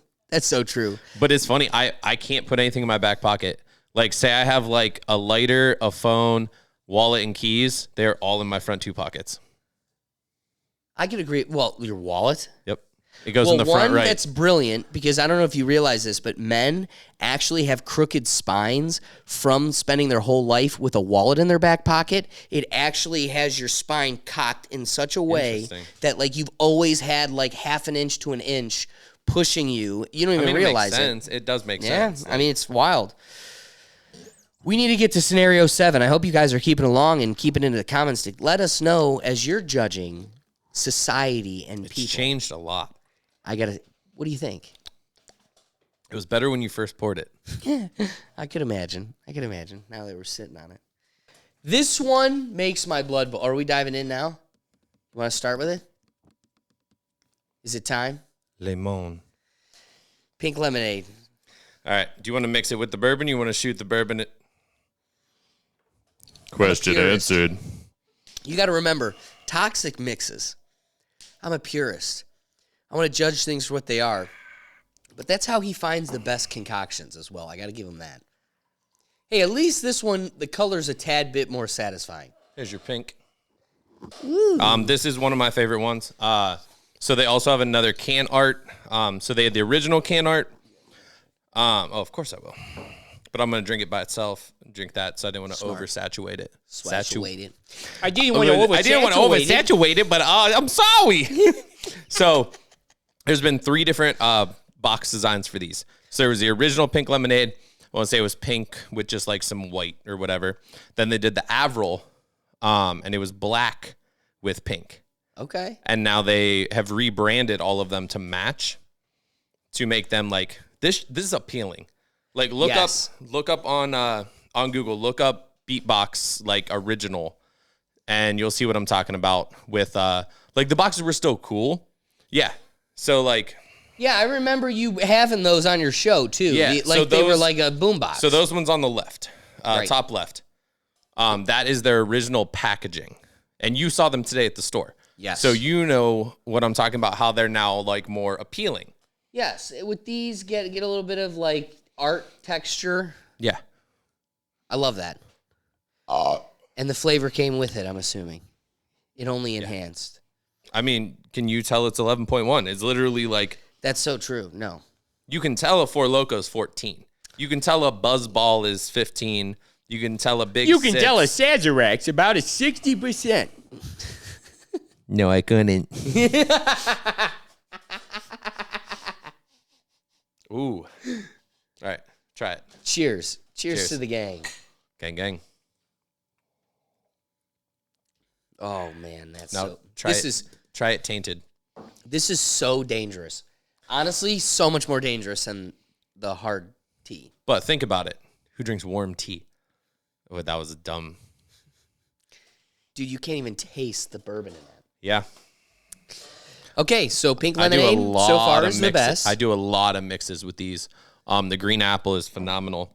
I was gonna say, to catch all the different flavors, new flavors coming out literally this week. It's You gotta head to Toxic Shock. Tell them where to find you. yeah, at the Toxic Show. Pretty much, if you type Damn, that I in, totally fucked that there's up. like one that has an underscore, one that has 2 underscores, one that just says the Toxic Show.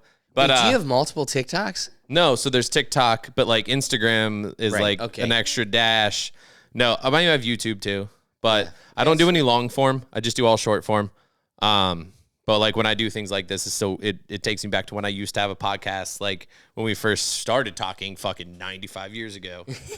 But what the fuck were we talking about? Beatboxes. Beatbox has come a long way, just Yeah. like us. So The Walmart. Toxic Show. Walmart should have the exclusive 6-pack for the 4th of July with the red, white, and blue. And you're gonna be debuting it for us pretty soon, right? They already debuted it. I'm late to the game. I didn't get my PR pack before everyone. Like they announce the things and then send a PR pack, and yeah. Well, but still, you're gonna. But be I'm trying still it gonna for mix them with the people. craziest things. That's the Toxic Show. Indubitably. That's right. That's right. All right, man. I gotta test your skills. This one boils my blood, admittedly. Scenario 7. Be sure to jump into the comments. Am I the asshole for reclining my plane seat? Yes. Fuck you, dude. No, I literally was at a customer's house the other day, and he was like, I go to Disney 3 times a year. He was like, and I can afford to buy a first class seat.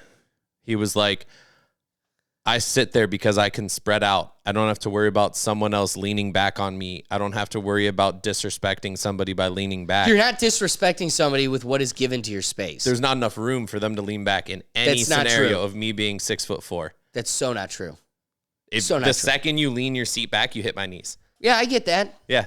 That's a you problem. Afford first class, big dog. You would Ford first class 2-seater. No. No, I'm just kidding. No. No. One of us is uncomfortable. Yeah. One of us is taking advantage of what the allotted property and real estate that was given to me. That's my real estate. That air in front of you ain't your air. It's mine to take whenever I want. Oh, we are diving into this.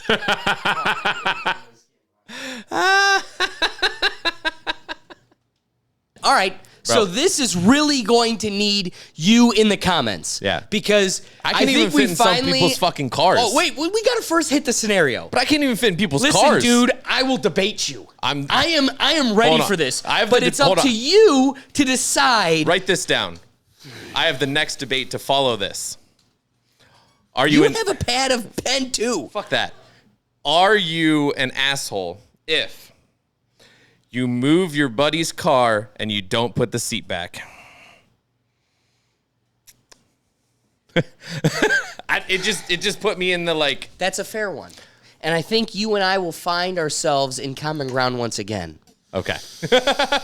But until then, you and I got beef.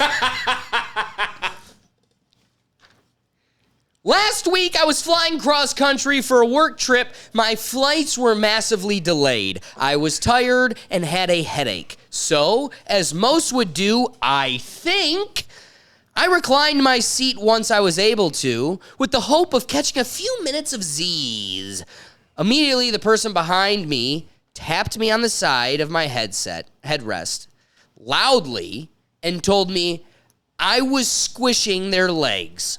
I put my seat up, apologized, then reclined again, but this time very little.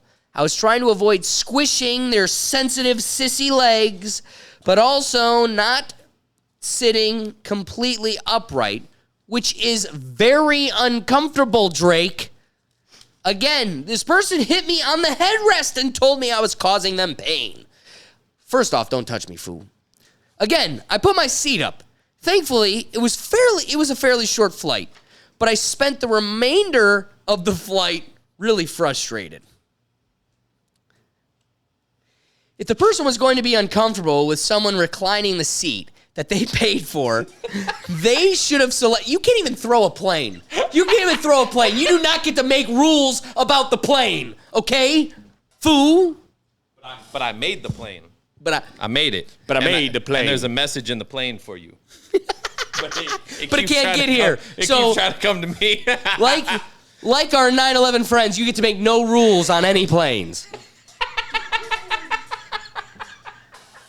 I'm just having fun throwing this at you because there's a fun message in it. I hope it gets here. Listen here, fucker. All right. What if I throw it backwards?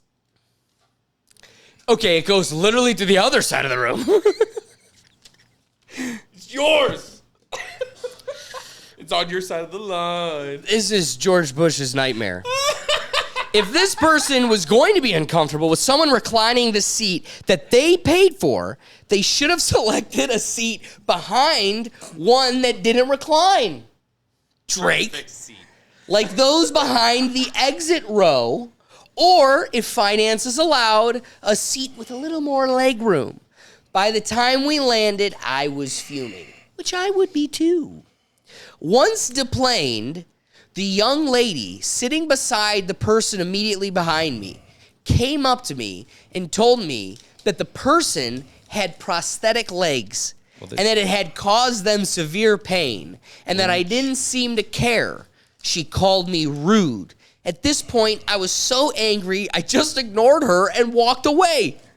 To me, this person already knew they had some challenges, so why didn't they book their flight accordingly?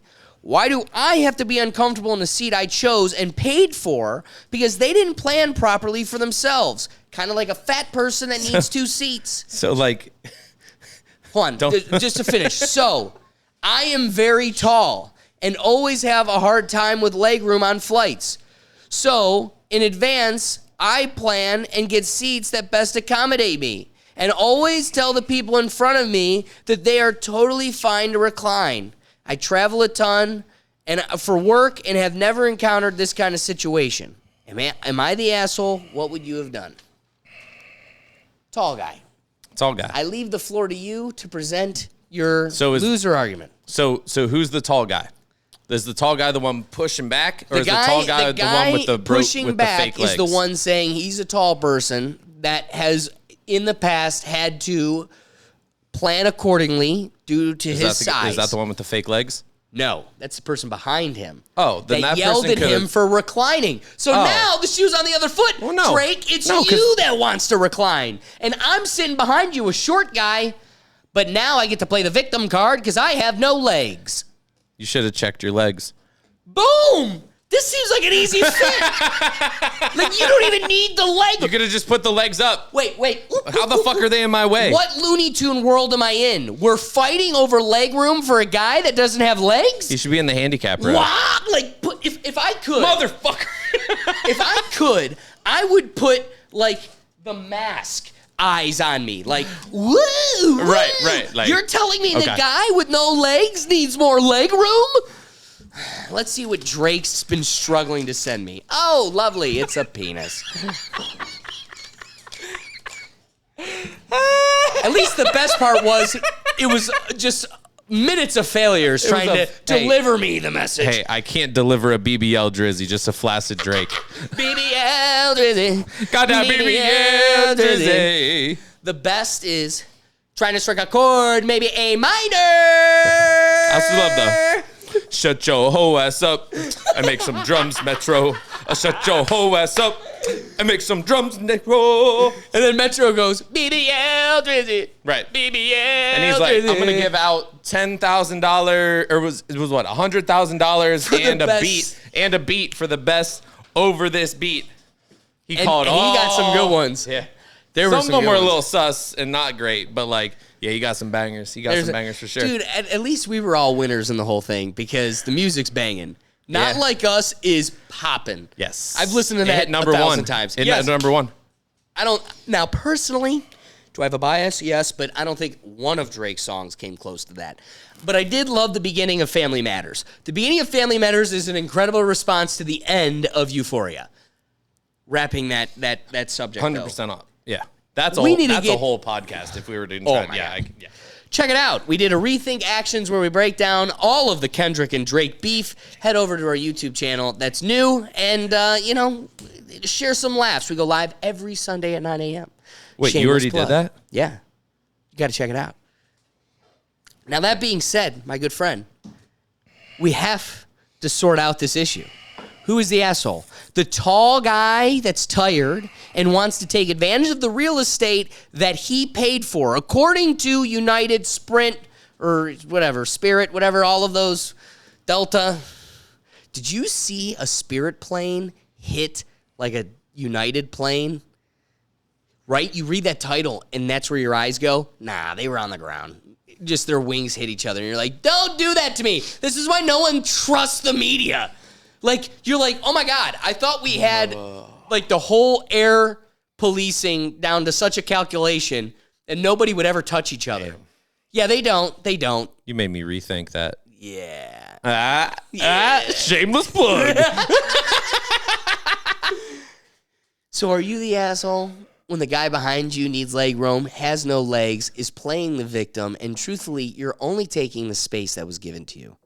It's not like I also walked in with a screwdriver, unhinged this thing, and then just like landed in your lap. Just like, yeah. I was given what I paid for.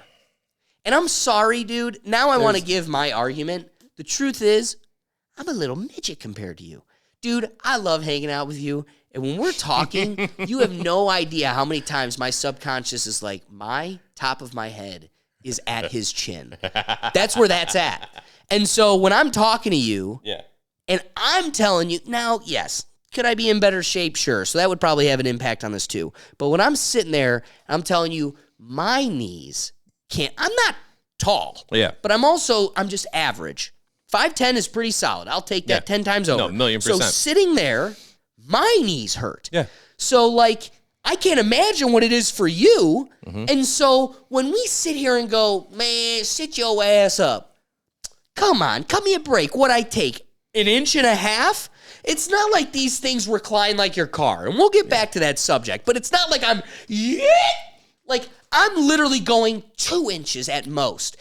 And for a solid half hour of that trip, no matter where you're going, this being a short flight, according to the scenario, 15 minutes at least up, 15 minutes down, I'm not allowed to have my seat back. So only for the middle chunk am I allowed to, and depending on the time of day, the majority of it being 8 o'clock or on, 8 p.m. or on, like, the lights go out. We're intended to sleep. That's expected. So, like, if I'm tired, got a headache, this is my real estate, and I want to kick back, yeah, that sucks for you, but also, they have First off, you shouldn't be pissed at me. You should be pissed at United for trying to fit in just 2 more rows to squeeze just an extra little cents out of this fruit. That's not my fault, because there was a time where all of this was comfortable and none of us were in each other's laps. I have a picture on the screen right now that China is developing planes where it's literally double-decker seats. So like every other row, 1 row climbs up a ladder. So that way they're above the row behind them. So that row, or in front of them and behind them, that way they can recline, do whatever, and they've got almost double, 3 times the space. You've got a seat's worth behind you, a seat's worth in front of you, and you've double-deckered up. But just like all money situations that would lend be like to, triple the price. then they're just going to squeeze that even tighter. So where you make more room, you're naive to believe you get it. Right. Where they make more room, they're going to make more seats to make more money. So that's what we're experiencing. That's why it's so tight. So if they have sat there with their marketing masters and calculated that this is the maximum amount of space they could give me, either... Because, dude, you've got there's height privilege. There's height privilege. There's some sexy ladies you've pulled that are just simply because you're a big man. Stop it. That's a fact. Stop it. So guess what? I sometimes don't have to duck, and sometimes I am a little bit more comfortable on a plane. They're gonna pick you over me. I guess everything in life has an up and a down. A beat and a box. So I'm going to go on a Are you limb and hate say... shaming me? Yeah, because I'm going on a limb and saying you're the asshole. I'm going backwards. Touch my shoulder. Touch my shoulder. And So- then when I go So back me again... with fake legs, I'm the asshole. Oh, yeah. Dude, you don't have legs. But You're saying I'm in your space and your leg room, and you don't have legs. so yes, the no leg guy is the asshole. Facts. But I'm the same guy with legs who's the asshole. So if you're behind me I'm behind with you. legs, with tall legs. guy, that's a you problem. So, hear me out. I want to hear you Me out. being a tall guy, if I very rarely recline my seat, I also very rarely fly. When I'm flying, I bring my Nintendo DS. I pull down, or DS, Switch. Hey, I'm no nerd. I ain't doing that DS crap. I set down the lunch table. I have my little, my little thing. It sits up. I got my little controller. I just sit there like this for 2, 3, 4 hours. Just 4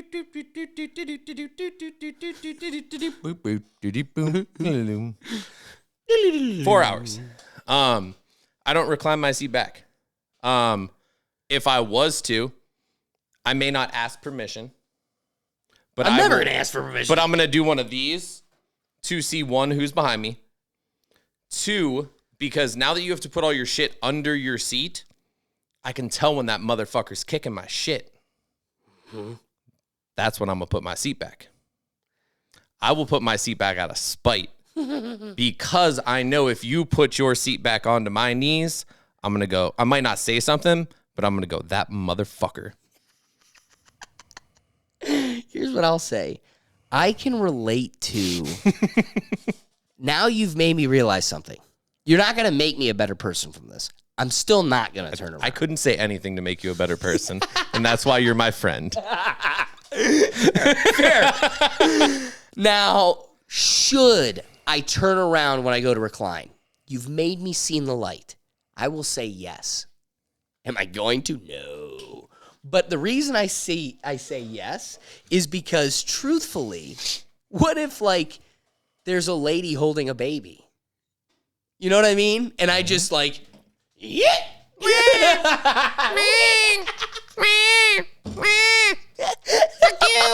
Fuck you, Alex. Meow. And then I hit the dog under the seat. Oh. You know, all the fucking sounds a dog, cat, dog, girl makes. Baby. Baby girl. Baby girl. Oh, somebody just hit the Mile High Club. All right, so I'm seeing the light. I should turn around. But you're not going so to. stuck in my ways Yeah. that this is my 2 inches. I don't get a lot, but I do get 2 inches. Wow.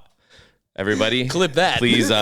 Please clap your hands for the birth story of Alex. And I'm not talking about him. But Oh, Dad, they're coming for you. No, I'm saying that's going to be how you're going to have a kid. I got 2 inches. But I Is it touched in yet? down. Hey, we delivered. We delivered. I don't know why the is it in yet got real deep, but Is it in? Is it? I think it's it. Classic McLovin. Right. We can agree to disagree, but we do need to bring it to scenario B, which is if you move your friend's car.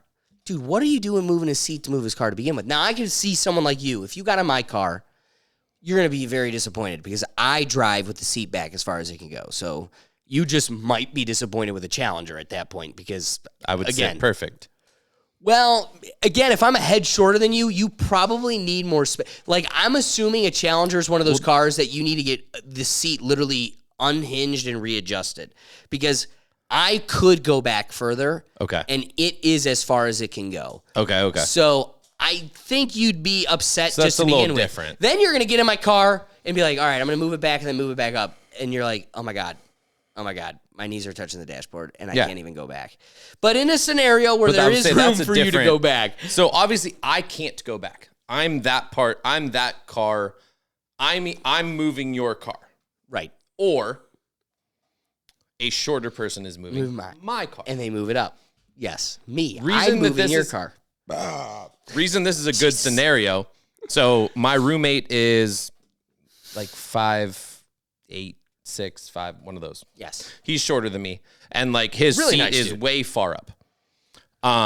Luckily his new car, you press a button and it just, Goes to his space, right? and he's good. But in my car, every single time he moves my car, because we have a single car driveway, every time he moves it, he has learned that he only has to change, even if he drives. He drove 20 minutes one day in it. All he had to do was he had to move it straight and down. Okay. So he let me know the other day because he was like, I moved it back, but you still got to put it down. So like, he was like, hey, I remember that I didn't press that button. Even if you forgot, part of it is like, I may move it down too far, not enough. Like you really have, without that automatic piece, you really have to calibrate that. Yeah. So like, if you know where it was, like obviously if I move your car, you go, hey bro, move my car across the street. I'm not going to be mad when I wake up the next morning that I told you at 1 a.m. to go move my car. Right. But if you're like, if it's, man, this dude parked behind me. I'm going to move his car across the street. Oh. And you just leave it crunched That's some up. passive aggressive shit. But I'm not saying I had this scenario. Oh, I know. I'm just thinking of like things that could trigger. That's the asshole. Because like, so think about that. All right. Imagine So doing you that wake asshole up, move and not moving the seat back. and then, so think of it. You wake up the next day, ready to go to work, expecting your car in the driveway. You look out the window and the driveway is empty. First thing. Oh my God. First thing, Dude, where's my car? You think you think your car is gone, or if you know you have another place that you park cars, you look there first. You look, you go, it's right there. You're cool with it. You're like, all right, I'll walk outside an extra minute and a half early, deal with traffic. And then you get across the street, you open the door, and the seat's this close to the steering wheel. And you're like, I really didn't want to go to work today anyways. And you just shut the door and go back home. Like, I've had like one part of that. Yeah, where, like, sure. That's just a little bit. No, but honestly, my roommate's never actually done that. I'm sure someone has like a girl or a girlfriend or something like that. But like in that scenario, he's never done anything wrong. He's fucking godfather to my kid. Like, God bless. yeah. He's such a nice But guy. yeah, I forgot you got to meet him a couple times. Yeah, so it's just one of those things where I'm just like, some people don't think about it. Like, say it's not your roommate, it's your girlfriend's best friend. Like, you're not going to hold a grudge against that person, but you're going to do it to their car next time you see them. Like, I'm not going to... I'm not even going to move your car. I'm just going to unlock it, move your seat, and let it be. But I'm never going to... That's just like toilet piss and shit. Yeah. I'm never gonna say anything. I'm never gonna say anything. Piss all over your seat. But I'm gonna put your seat all the way back and recline it back, and I'm gonna raise your steering wheel, and I'm gonna adjust your mirrors, all fucking 4 of them. And I'm going to dim your fucking lights. And I'm going to set all your radio stations to slow jazz. Yes. And that's just for offense 1. Nah, Next is sugar in the gas can. No, I would definitely go in that person's car. Be like, oh, don't worry, I'll move your car. I got you. You're welcome.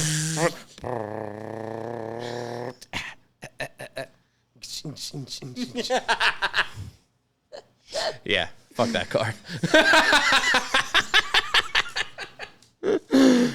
All right. You got to go to the comments and let us know who you think the asshole is.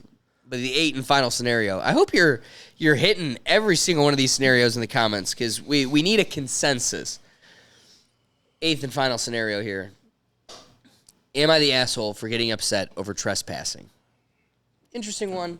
Honestly, probably not the most inflammatory one, but could provoke a more real conversation. I'm just curious. Okay. My husband, 37-year-old male, myself, 37-year-old female, and our 2 boys, 6 and 7, moved into a house for work. The previous owner was a disabled 92-year-old man.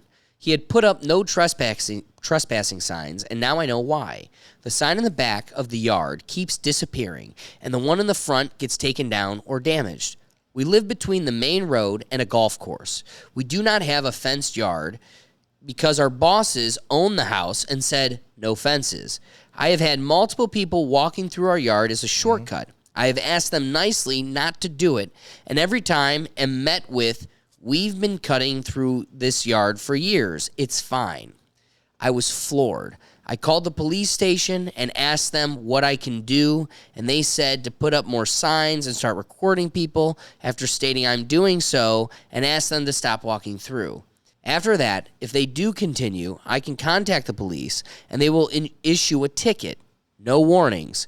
One of the bosses and my husband think I'm overreacting and being an asshole about it because the people aren't causing damage, and I felt so gaslit.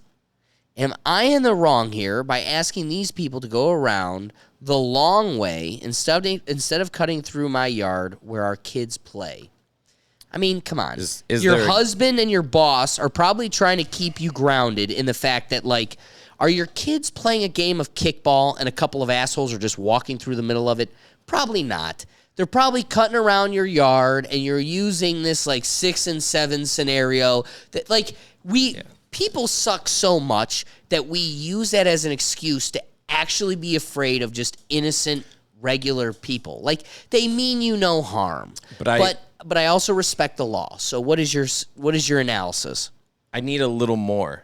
I need to know if there's a door on that fence, if there's a gate. No, there's no fence. So she wants to put a fence, but her bosses who own the fuck her. property won't let her. Fuck her. That's She what I'm shoulda saying. had It's open grass. You're going to make me walk around an imaginary line. No, so she doesn't own the property. She rents it.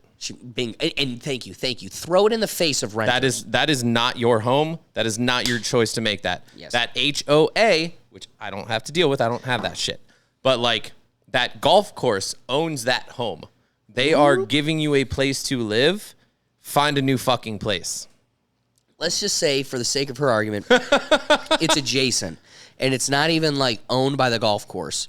At the same time, you're on an insurance plan that still respects you're on a golf course. Like, there's an understanding. Whether it's owned by the golf course or not, like, come on. Change it from a golf course, because that triggers an emotions. It has a connotation. What if it's just a park? What if it's a playground? What if it's the local deli? Like, does it really matter? I'm going to give you a scenario. Because here's the thing. I recognize the law. I appreciate that you own real estate. You are a property owner. But if and there's you have no the ability fence, to it doesn't protect it. matter. No trespassing signs do hold, like, concrete legality. I can use that as a fence. There is an imaginary line, which is my property. Putting up a no trespassing sign illuminates that. It makes it real, whether or not you respect it. The truth is, though, again, what are the police telling you? I cannot take a police report to the prosecutor to ticket them without anything that corroborates it. Right now, it's Citizen 1's word versus Citizen 2's word. Yeah. And unless you have a deer cam and corroborated evidence, they really can't act upon it. So it's just moot. which also speaks to how big of a deal is this? Like, if you had a lawn gnome and the lawn gnome's cracked, and then this dude has like the red lawn gnome's paint on his shoe, then guess what? You might have a legal argument. Right, but you have nothing to corroborate this. My instinct is law. Stand by the law. I'm going to give you a fictional story. It's not me. Not me. So it's 100% him. Totally someone else. Not me. But I know of a person that was like 13 once. And I just heard of this through the person. Not my story. The person tells me Okay. that there's an ice cream store in the center of town. Now, if I wanted to ride my bike to the center of town, it'd be so many miles. I'd have to go out my whole neighborhood. And where my neighborhood, this person was telling me this. They're telling me, this isn't me. I'm putting myself in their shoes. That at where their neighborhood, where my neighborhood turns out, it's so far away that it adds so many extra miles. What would be a 15-minute bike ride to the ice cream shop very quickly becomes like a 45-minute bike ride. Because guess what? There is a cul-de-sac in my friend's neighborhood that abuts another neighborhood that's like a whole road on the other side of town. So if I cut through the backyard of this person in my neighborhood into the backyard of the other person's neighborhood, I said I because I'm putting myself in my friend's shoes. If they did that, it puts them in this other neighborhood that puts them literally on the other side of town. But this person was wilding. They were a young child trying to have fun. I don't know. It's what kids did when they didn't have the internet. The person's dad wanted them to be like an upstanding citizen. Yeah. Be a nice, kind person. Yeah. So the person was instructed, first go to the neighbor in our neighborhood. Now, that person had a daughter in my grade that I went to school with that person. Boom. There you go. Right? They went to school together. Hello, Mrs. P. Could I please do this thing? Oh, my God, yes, please. Just anytime. Don't even ask. Don't even knock my door. Don't even bother my time. Okay, yeah. Just do it. So then I go to Old Lady Jenkins. That person goes to Old Lady Jenkins in the neighborhood that's adjacent to this. Yes. Old Lady Jenkins, can I please do it? Oh, my God, if you do this will kill my firstborn. Bites my friend's head off. Don't you dare. And you're like, oh, my God. Now I'm even more pissed. Now I need to go through your yard. Yeah. I need ice cream. Now I need to find reasons to get ice cream. Yeah. My friend told me. And I was... Dude, we would go through this lady's yard, and she'd come out cussing at us. Yabba gabba gabba goo! And we'd be like, fuck, going back home is going to be a stitch. We'd get our ice cream. The whole time you're eating ice cream, the black cloud of like, we gotta cross this bitch's yard. She's gonna fucking kill us. Dude, we would pedal as fast as we could, my friend told me. And the neighbor, this lady, would be sitting on her porch waiting for us. The last thing you wanted to be was the friend in the back. Dude. She'd be chasing us. She called the police. Dude, there was a scenario one summer she built, like she had to spend the whole winter doing this. She built like a stick wall, just like sticks wedged through trees, just this whole wall. And you used it we as would a just ramp. pick our bikes over and that would have been, I should have done that. And we were just like, eat. And then, oh my God, we got through. She didn't notice us. Yeah. And then on the way back, she'd be standing in the middle of her yard. The reason I enforce the fact that it wasn't me, and just totally my friend, because what a jackass. He told me a story where when they were starting to get older and like ding-dong ditching and stuff, this lady really got the brunt of it. So part of it's like, sometimes just shut up. Like, if you just what's a tire track? What's a bike tire track?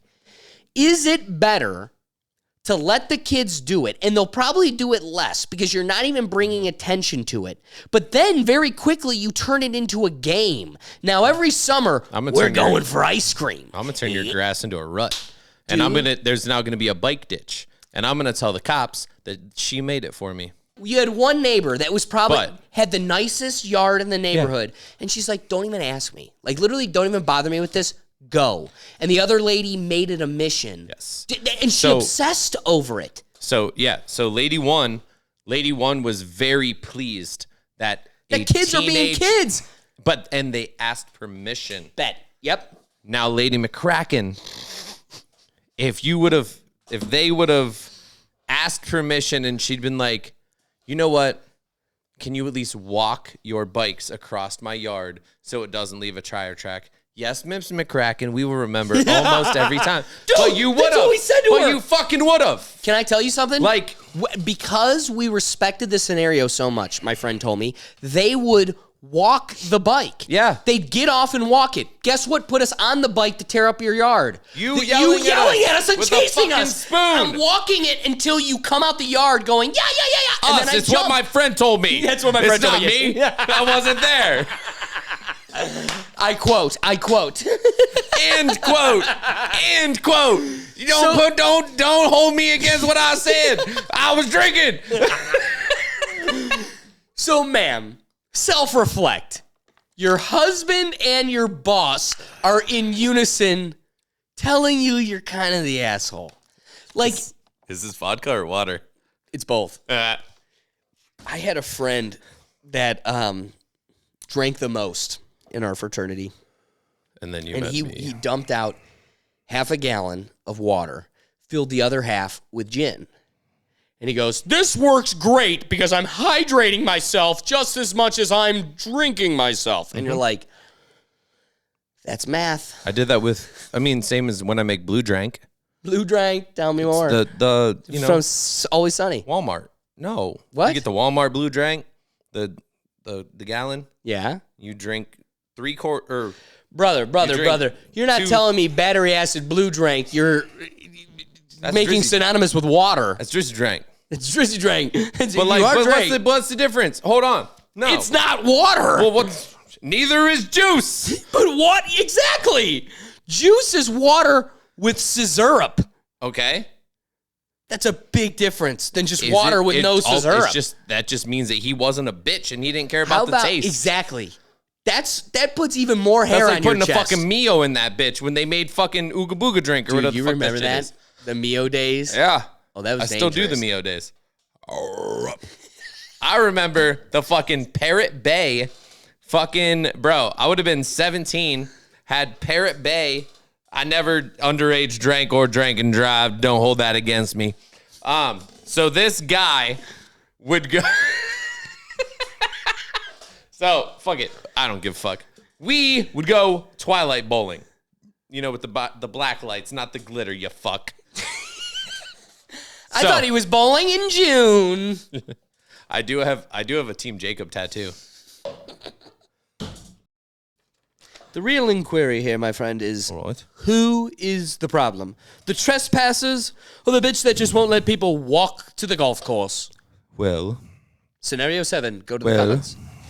I shall say, with me being both of the entrepreneurs in the walketh and the walkie, I would just not be such a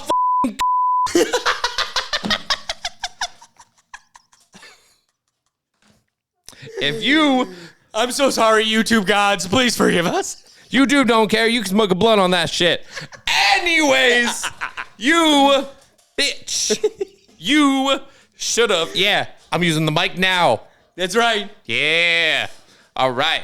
This chair is squeaky. Sorry for that. We got special mics. So, anyways, for you being that lady bitch that could have just said, hey, I really like my lawn. Can you just walk your bikes across it? Lady bitch, you deserve 17 years of bad luck, and I hope my kids piss on your fucking petunias. You know good head ass bitch. I want to double down on. They don't even have bikes, dude.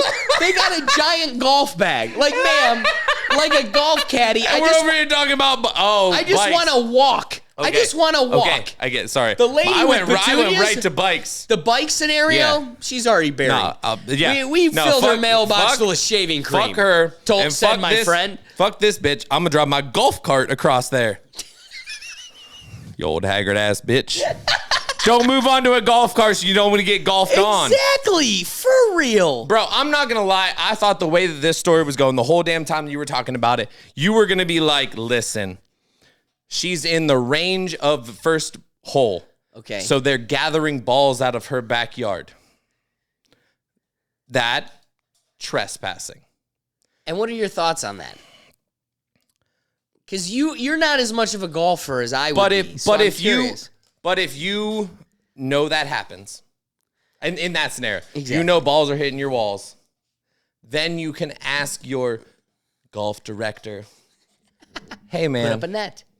can I set something up and you pay for a walkway and I will put the balls there. There you go. Crisis averted. Management pays. They will front the $500 to not hear your dumbass mouth. You got me passionate. Picturing a scenario where people are driving their ball into your yard. All right, you're like you have alluded to earlier. You're already in a golf course neighborhood. Yeah. That's the instinct to what you signed up for. Now, Correct. in this scenario, it's owned by my boss, and I had to move in this area because of my job. Okay, well, I still got to believe the town is big enough for you to find somewhere else, but you found a more advantageous living situation because it's accompanied with your job. So, upon reflection, was the kid that fills an old lady's mailbox full of shaving cream not a nice guy? Probably. But also, how much of this did you actually call upon yourself, right? Like, at some point, if you just let the people do what the people do, like, here's where you've got an argument. There's some menace of the neighborhood, and he's drudging through your backyard, and he's kicking sticks and making a mess. Bake him a But fucking cake. when a couple of straight-edge kids come to your front door, and they go, ma'am, can we please get ice cream through your yard? That's not straight edge. Truthfully? That's not straight edge. No, it's that not is straight Mormon. edge because when you say it's Mormon. Do you believe in the Lord Savior Jesus Christ? It's straight edge insofar as Yeah. you say No, yes. 100%. The second Yeah. you say no, all hell breaks loose. But like again, who's the asshole? Maybe that kid took it a little far. Shame Yeah. on you. Grow Yeah. up and be a mature adult. But at the same time, if you never said a word, if you didn't make stick fences and yell You at them wouldn't have every dealt time, with it. they would have walked You right wouldn't have through to without cut a the second karate guess. slay him on them fucking sticks, bitch. This is where we're at. Got that BBL Scooby. BBL Scooby. Got that BBL Scooby. All right. Clearly, don't be the asshole. We broke down a lot. We got to start landing this plane. But I want to rapid fire. Just totally, we need to change rhythms. Ooh, that's a way to end it. A good way to bring us to a close is dissecting. I got a slew of questions. All right. I'm going to rapid fire them. Just want to get your responses. If poison expires, is it more poisonous or is it no longer poisonous? More poisonous. It's got to be. I disagree. If it expires, then it's no longer poison, which means it got less poisonous. There's a half-life to it. But if it got more poisonous, then it didn't expire. It just got more potent. It got even better. It fermented like a wine. Then why do bourbons have born on dates? Wait, born on not expiration.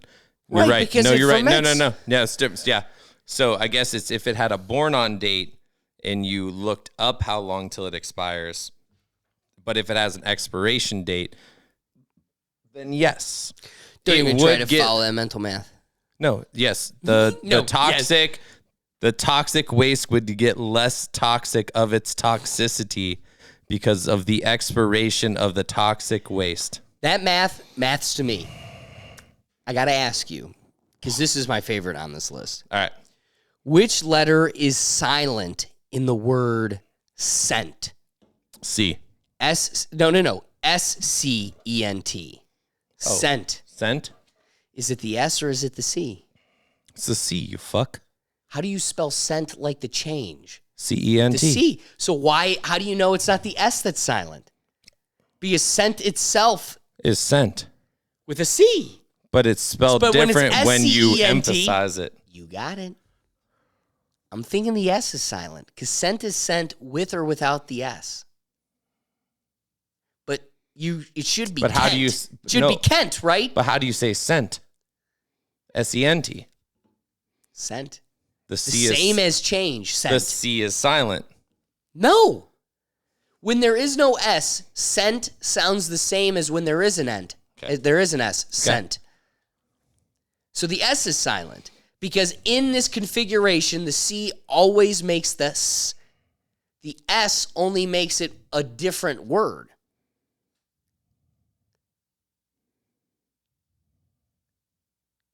Correct. No, but I was trying to put every fucking scenario together, and then I was like, oh yeah, S-E-N-T. It goes ent. And I was like, but there's no fucking C. And then I went, you're right. That's what all that fucking mental math did. Got me to ent. Like, what the fuck? Hold on. All right, no, I got another one for you. Oh yeah, let's do it. We got to ground ourselves. Start your- We're getting a little No, tipsy. start what you're saying. Two twins. Shut your ass up. You ready? And eat some Cheetos, mother. Oh my God, what is this writing? All right, so it's like Japanese Is or... this Chinese or Japanese? I don't think it matters. All right, so mine looks like... I think we have a roasted chicken leg. We've got some... Oh yeah. like some chives, maybe? This is the most ramen thing of Cheetos. You've got chicken or beef. And apparently Cheetos in this language is called corn cob. This is the American Oh, bro, no, Democrat these might system be- in Cheeto form. Honestly, I think these chicken are- or beef, it's all the same Honestly, shit. I think these are Korean. Even better. Does it So say? we got this No from a grocery product of store. China. No, I got these from TikTok, motherfucker. I got them shit Ni for hao, free. jilashu. I got them for free because that's who I am. Because you're a badass content creator. So yours is ribeye, and mine is chicken leg. I'm going to go with the filet mignon. Are we trying both? Yeah. Oh, I brought them for a reason. All right. I need you to know what these delicious... We're eating ramen Cheetos. Yeah. I need to know the... You're first. First, we need the open bag sniff. Dude, this smells like ramen. Yeah. What does it smell like? Beef ramen? Oh, yeah. Yeah. Mine smells like chicken ramen. Imagine that. Dude, Yeah. yours smells How so excited? much better. How excited are you, though? Dude, all right. this smells like a meal. Just grab one. Dink it. Try it.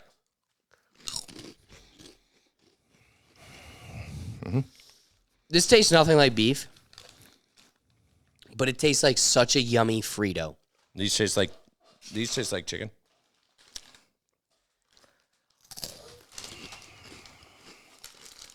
That tastes way more like ramen than that does. Your chicken one tastes like a sweet ramen. This tastes like a funky Funyun.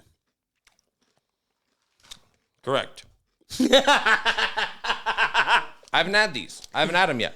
I love this. I brought them from my collection. Thank you. Thank you for sharing with the gang. Yeah. I have to try Choose which another one you want. You can. The rest of that bag is yours. Whichever one you choose. I'm Team Red. All right. I'm Team Blue. Admittedly, though, they're both very good. Yeah. Thank you for sharing. Of course.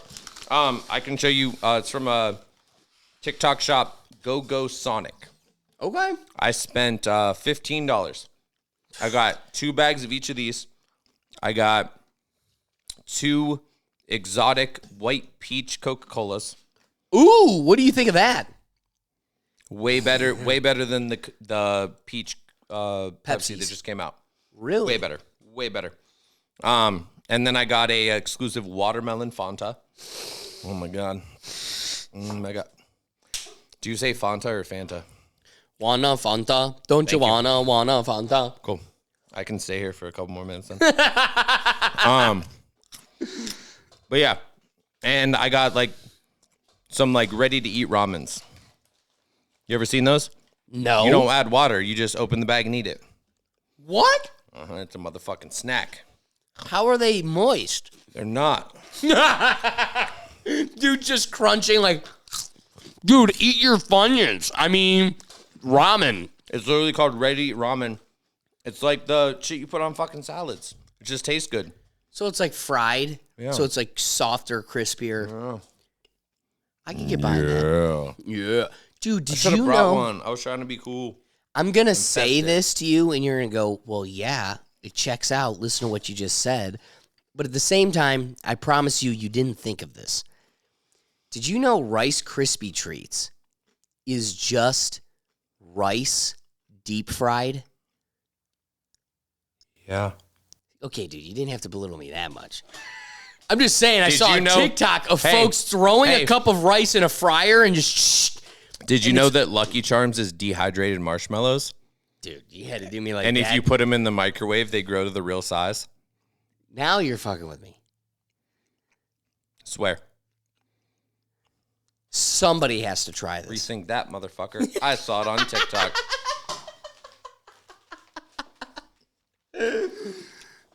So, we got distracted with our Asian chips. But do twins ever realize that one of them was unplanned?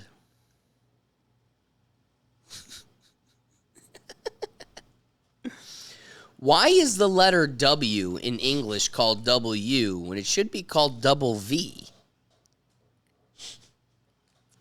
Should be called Upside Down M. Also true. Like, think about it. Nintendo caught onto it. Mario Wario. Yeah. Wombo. Mario. It's a me, Wario. Because I'm upside down. What is it? Wombo? Waluigi. No. What's the SpongeBob thing? I said it for Wombo or Micro or something. I don't remember, but I yes. just said for Wombo. Maybe oxygen is slowly killing you, and it only just takes about 75 to 100 years for it to fully work. I mean, we're carbon-based animals.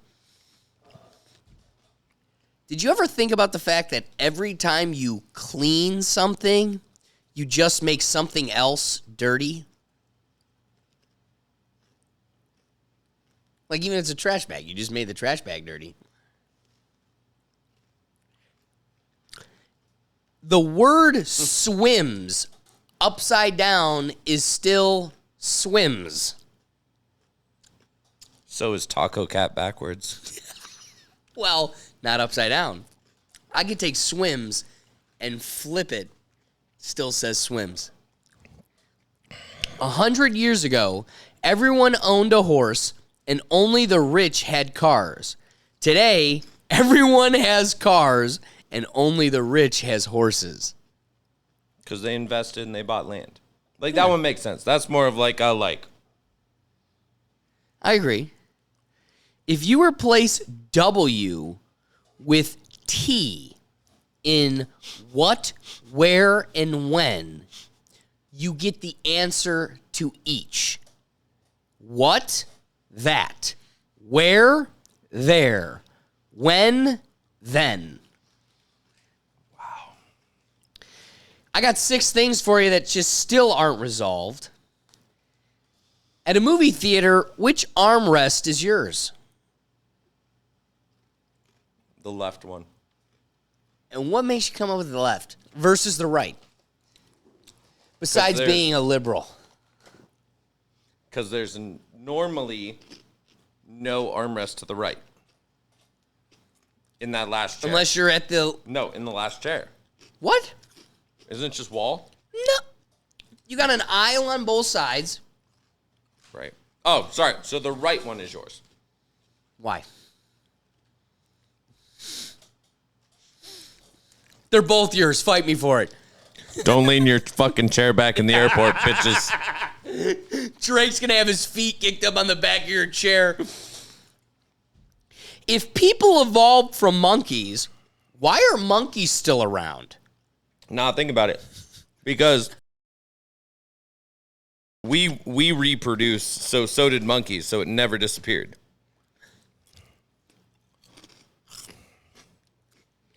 I guess that's fair.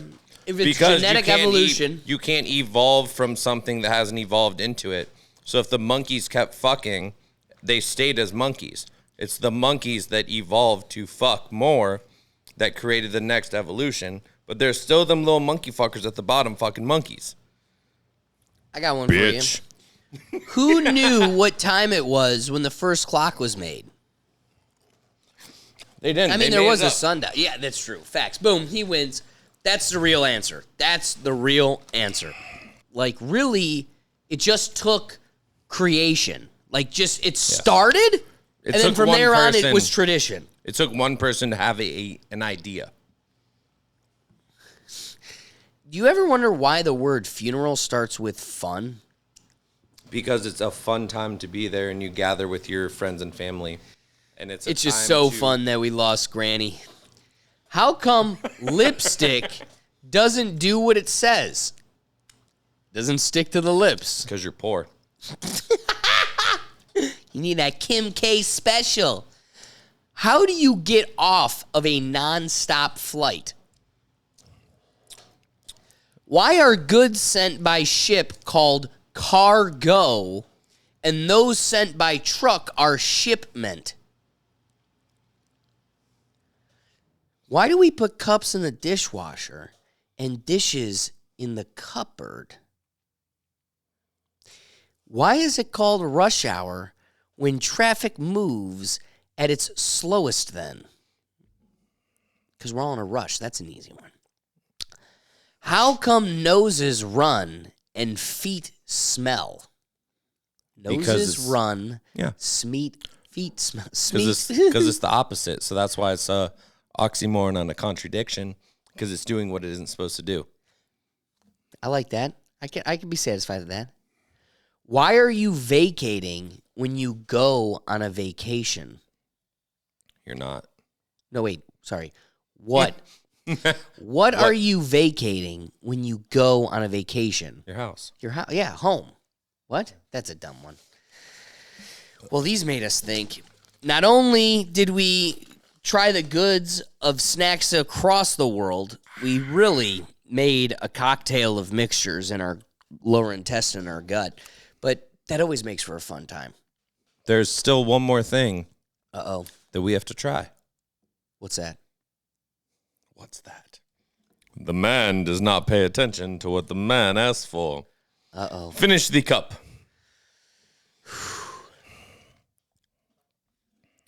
Reach to your lowest kneecap. The man brought 2 bottles to this podcast, and he thought I would only drink one.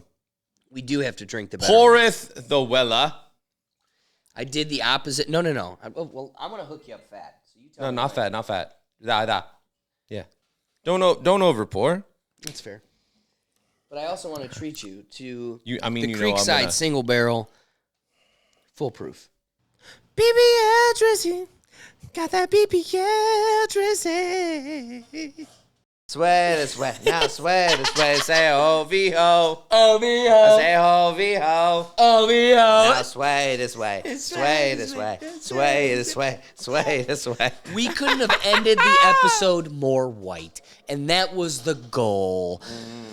In an Indians jersey. Folks, thank you for joining us. I don't think we could have done a better job getting off the rails. If you made us this long, we appreciate you joining us. I hope you were helping us judge and come to the truth. We need to determine who's the asshole in all of these scenarios, and I appreciate all of you going to the comments to determine that. Before I totally close the episode out, I could not have done tonight's episode without my good friend and somebody I Weller. look forward to doing it with more than anybody else, Mr. Weller. Yes, the blue label is spicy, but we like you no matter how much you're difficult to hang with. Aside from my other good friend, I do have a second good friend that's kind of close to that. Not as good, but good runner-up. I couldn't have done it with the Toxic Show. Drake, tell them where they could find you. Come on. You can find me in your mama's bedroom. Hey! But other than that, with the beatbox. I'm gonna give her some Cheetos. Asian 'Cause she Cheetos hungry. from Kim Jong-un's bedroom. He took it Damn right straight. out of his knicker drawer. Yeah. You can find me at the Toxic Show anywhere. sometimes has underscores, blah, blah. I appreciate everybody joining us for this long escapade. We have gone through all of the roller coaster, the ups and the downs, and you've done a great job of keeping us grounded and helping us judge who is the asshole in all these situations. But I very much appreciate you joining us for this long. If we made you laugh, if we made you think, the best thing you do to support this episode is share this clip. If you liked it, that means somebody else you did. If we made you laugh, that means somebody else may too. And we gave you a lot of free, great content with nothing to ask for beyond just sharing the clip. So again, thank you for joining us. We look forward to seeing you the next time. I have a live show every Tuesday at 7 p.m. This whole room's full of a crew, and we got a whole show. And that one really encourages your intervention, your perspective impacting the dialogue. Similar to this, and that's kind of why I wanted to really thread that theme through, because we want to look for you and your perspective to keep us grounded, to keep us humble. And honestly, you may help us grow, and that's what we're asking for. So join us live at 7 p.m. every Tuesday, but we also have a comedic relief. Sundays at 9 p.m., we've got the Rethink Actions TV show. I normally have it right here. It's all over there. But I would hold up my sweatshirt here to check out the Rethink Actions. Every Sunday. Yeah, the bear with the thing. Oh, the ho. 808s. See, that's it right there. Check out Rethink Actions every Sunday, 9 a.m. We go live. We've done everything from people breaking into Disney to the Drizzy Drake versus Kendrick reactions. It's crazy. We go off the walls. It's different every week. So wake up on your Sunday mornings, have a cup of coffee with us, and join some laughs. But again, we've got so much coming at you, from the podcast to the live show to all these other different channels. You can find it all in one central place at www.rethinktankpodcast.com, and that'll guide you to all of our content and more. So please be sure not to miss out. Otherwise, guys, we'll catch you on the next episode. Peace. Mother, I couldn't fuck. Yeah. Shit, that was that.